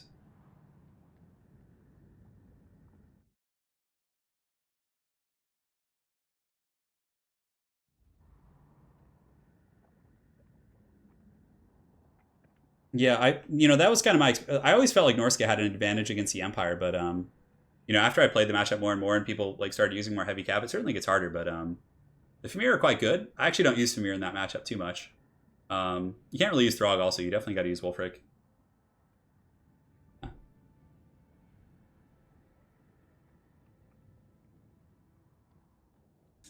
And it looks like the High Elves are ready, the Dark Elves are ready, and here we are, guys. So currently Team Do It is up 2-0 in this best of 5 finals here. So if Aristodemos is able to take this, he's going to carry it home for his team. Because it's basically tag team format. So basically when a player loses, they then switch, and their partner comes in, whoever wins stays. It's kind of like King of the Hill tag team type thing, but we improvised on the spot due to our issues that we had. Thank you guys so much for the generous donations today, too. We'll make sure to talk to everyone and disseminate that 25% to the winning team. All right, it's showtime. This is definitely one of the better multiplayer maps, I think. I actually don't know how to pronounce it correct, but it's like my chat window is kind of screwing up here. And you can actually, it's interesting. It gives you the option to like create a highlight. Yeah, it's weird. Sorry guys, chat was lagging really bad. It's like it's all catching up now. On my laptop, I had to refresh it, so. We got the screen blocker. Don't worry guys, Chuck is here. I just got like 100 messages. Because it was like, I saw the same message for like 5 minutes straight. I was kind of like, meet a good old what's going on here? What treason is this? Nice and hot. But Chuck's here now. Now he's in the way, causing problems. Yeah, I trust these guys though for the most part. We should. Okay, it's underway, guys. See what happens. So, for the forces of the High Elves, and it's going to be led by Aristodemos. Let's go ahead. So, I hate when you first try and do commentary and they're like jumping around and everything. He does have the Sisters of Avalorn, Lothern Sea Guard. So, Sisters going to be pretty good against, like, you know, Harganeth Executioners, Cold One Knights, the more high value targets. And then on top of that, Aristodemos does have some Lothern Sea Guard. So, 2 in total, a group of archers, some spearmen on the flanks, and then he does actually have Teclis. So, we haven't seen Teclis in quite some time. Risto relentlessly beating back Taco Tuesday. Yeah, he does have Teclis here with Regrowth as well as Flock of Doom and Nets. So he's got a pretty diverse spell kit. It looks like he just got rid of one spell. And for the forces of the Dark Elves, we do have Doomfire Warlocks. We have Cold One Knights. We do also have the Blades of the Blood Queen. We got some Dread Spears, Bleak Swords, Sisters of Slaughter. So a ton of infantry. He does also have Marathi. Marathi, of course, always a pretty good pick. She's going to be really good against Teclis too. Soul Stealer, Power of Darkness, Melkos, as well as Soul Blight. So he definitely has some pretty good answers to, you know, whatever the High Elves might throw their way. But there is some good missile pressure, and Teclis does have net, so if Marathi gets a little bit, you know, bold, and she sits still for a second in range of all of those different archers, she could potentially get netted down. She has 40 armor, Lothern Sea Guard, archers, and sisters can easily tear her up. So Brachus Rex is going to have to be super careful here. But yeah.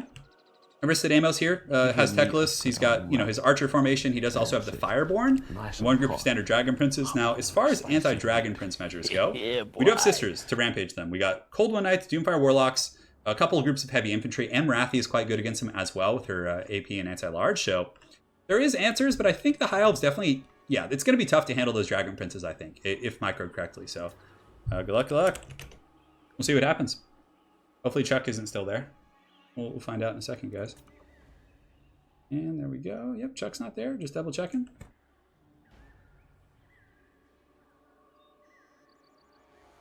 Yes, the fire rises in the east once more.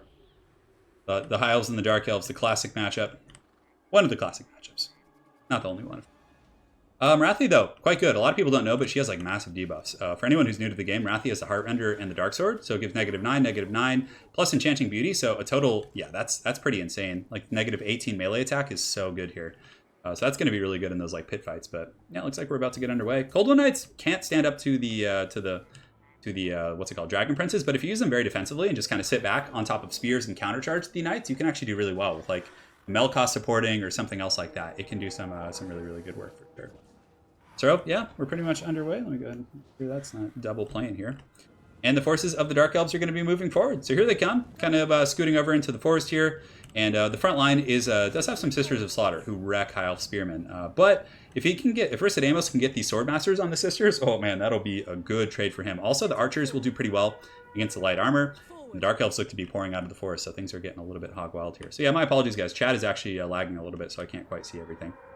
So yeah, Sisters of Singing Doom, another popular pick. They do cause fear and terror, and also have Rampage, so you often see them as a one-of because the terror is just quite valuable.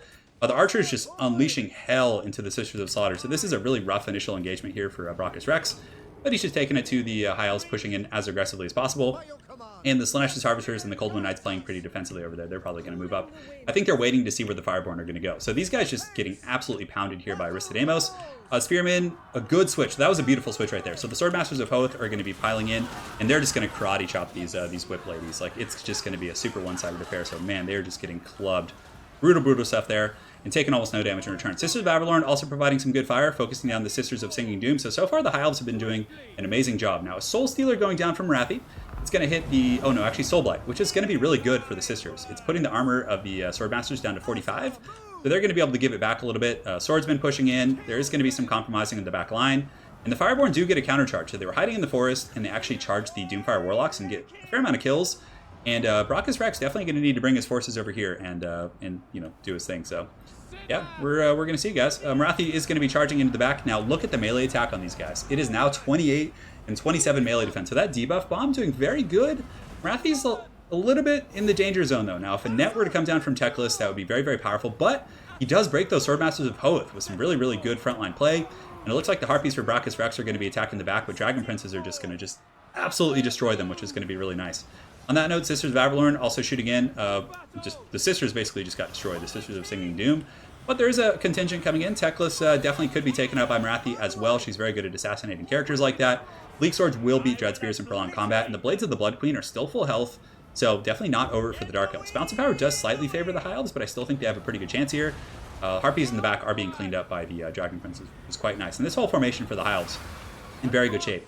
And even though the Blades of the Blood Queen, yes, are alive and are going to get into the cookie jar, there's still these Fireborn on the far side, which are just in such good shape. So they're going to be coming around, doing some really, really good work, I'm sure. And the Swordmasters of Hoeth also charge down these Dread Spears. So here we go. You can see the Spearmen trying to form ranks to defend these guys. The Blades of the Blood Queen, really good focus fire from Marissa Damos. He actually nets them. Beautiful net play right there. He's able to take those guys out, and yeah, they're just going to get just pounded by that focus fire. Also, I can see these Dragon Princes. They're probably going to charge into the Sisters of Slaughter here to free up the pressure onto these archers, and then rotate onto the Blades of the Blood Queen. So beautiful play here from Marissa Damos. And it looks like we're going to have a 2v1 charge right here. You can see that the Slaanesha's Harvesters are going to use the debuff, the Soul Stealer there, which is really nice.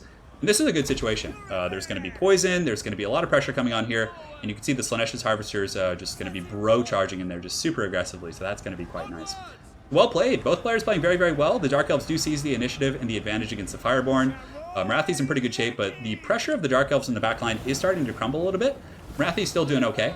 She's chipping away at some of the Knights. The Dark Elf infantry are plodding forward. And man, look at that focus fire though. The High Elf missile line, the Sisters, the Lothern Sea Guard, raining hot fire, and the Fireborn with a regrowth and a Soul Blight as well from the Slaanesha's Harvesters. I don't know though. I don't know. I think the High Elves are going to win this game. Even though the backline is getting somewhat compromised. Marathi's melee attack debuff so good against Dragon Princes. They're down to 18 right now. It's just ludicrous. It's such low melee attack. Blades of the Blood Queen pushing through with 53 kills. Definitely going to be able to mulch some of these troops. But yeah, I don't know. I feel like the Dark Elves just took a pounding here. They really needed to win this engagement, which is going to be pretty hog wild here. And yeah, I don't know, guys. I think the Dark Elves, Aristodamos is going to carry his team to victory. It's funny, I used to watch a lot of StarCraft 2 tournaments with this format, and sometimes you would see one player who would just stomp everyone and go 5-0 or something, which is pretty crazy. But anyways, you can see Marathi here is taking some focus fire. She still has some Bleak Swords. The Blades of the Blood Queen are getting a good rear charge on these Spearmen, and another good Melkos on those Dragon Princes. Now, Dark Elves aren't out of this game yet, but yeah, it's going to be really hard to take those guys out. Plus, these Swordmasters of Hoeth, oh, they're so healthy. 73 models, 105 kills, and yeah, they're able to just karate chop here. But well played by both players. I mean, it was been a very technical game for sure.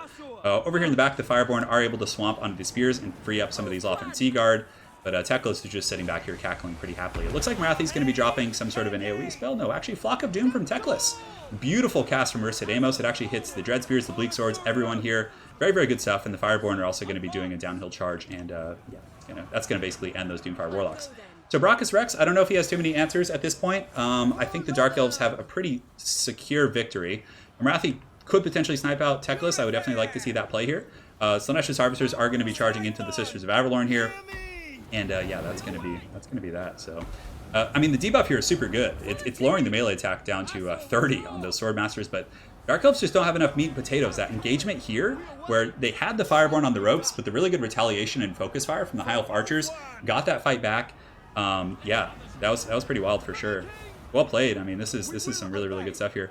Swordmasters of Hoeth are pushing in. They are debuffed with the Soul Blight. Sisters are pushing in, but Bleak Swords, yeah, they're not going to be able to do a whole lot. Bleak Swords are going to get chopped up really, really badly here. And yeah, you can see that Teclis is chasing those guys off. It's going to be army losses in a matter of seconds, and that's going to be it.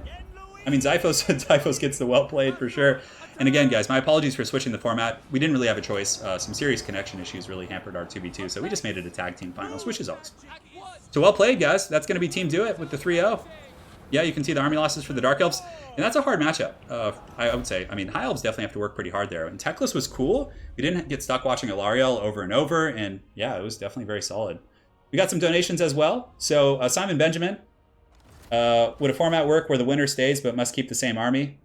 Yeah, that actually is a good format, Benjamin. If that's what was really commonly done in StarCraft and Warcraft 3, but if they do that, we would have to arrange it beforehand and let everyone know. It became a little unorganized here towards the end. And an Ego with the donation. Oh man, the Dark Elves lose. They did lose. Thank you so much for the donation, guys, Benjamin and everyone. So, GG. So that's going to be it for now, guys. So they took a 3-0 there, a mean 3-0. Damn. So Team Do It with the 3-0 here. And I think we're done for the day. That's it for now. I got to run. You did your team proud. Yeah, so guys, big congratulations to Aristodemos. He really just beast moded it there. Won 3 games there. Just an absolute monster. So yeah, big props to him. He played very, very well. And again, thank you guys for bearing with us through our technical difficulties and some of the lag. It is the downside of doing 2v2 tournaments. It's one of the reasons you don't see them terribly often live. And yeah, thank you, thank you. All right. Yeah. Yeah, well, I think a couple of the people, it's getting a little bit late for folks, so that's why we're doing the best of 5 format and everything. So yeah, guys, that's pretty much it for the day. We're gonna call it there. I'm probably gonna take a quick break and then record some head-to-head with Italian Spartacus here in a little bit, and I think that's gonna be it. So big thanks for all the donations. Let me go ahead and go through all those. We can give you guys the props. Ego coming in, Simon Benjamin, Bear, the fat one, Bubba Bricks, Jason, Bear again, Ego. Lego my Ego. Dude, I love Ego waffles. They're so goddamn good. Chris, One Man Boy Man, Zardar, Italian Spartacus, Demented Frog, Joey Letters. We got Dean, Adam, Jason again. You guys are awesome. So thank you guys so much for your support today. That's going to be it for today. And yeah, let me go ahead and make sure chat's refreshing. I don't know. There's so many technical things. Treasonous. Yeah, I think we're good. Is it loading? Actually, I'm just going to pull up chat on my main computer. That should just be fine. Put it on my laptop. Yeah, I'm pretty sure Gobble King had to go as well, so that format worked out a little bit better. Okay.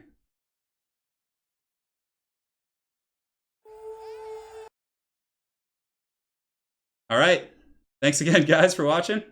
Hopefully you enjoyed. And yeah, we'll see you guys next weekend. And next weekend, we'll be back to our regular scheduled content. We'll be doing Flash tournaments. I might even just do a quick battle stream or something, depending on how I'm feeling, or maybe stream head-to-head with Italian Spartacus. We'll find out. But also big thanks to our other competitors. We had Aerocrastic, we had Sarmation, we had Gojira and King of the Dead, we had Zyphos, and one second here, we had Zyphos and Aristodemos and Gobbo King, and of course, Mr. Rex. So thank you guys for joining, and we will see you guys next week. Take care.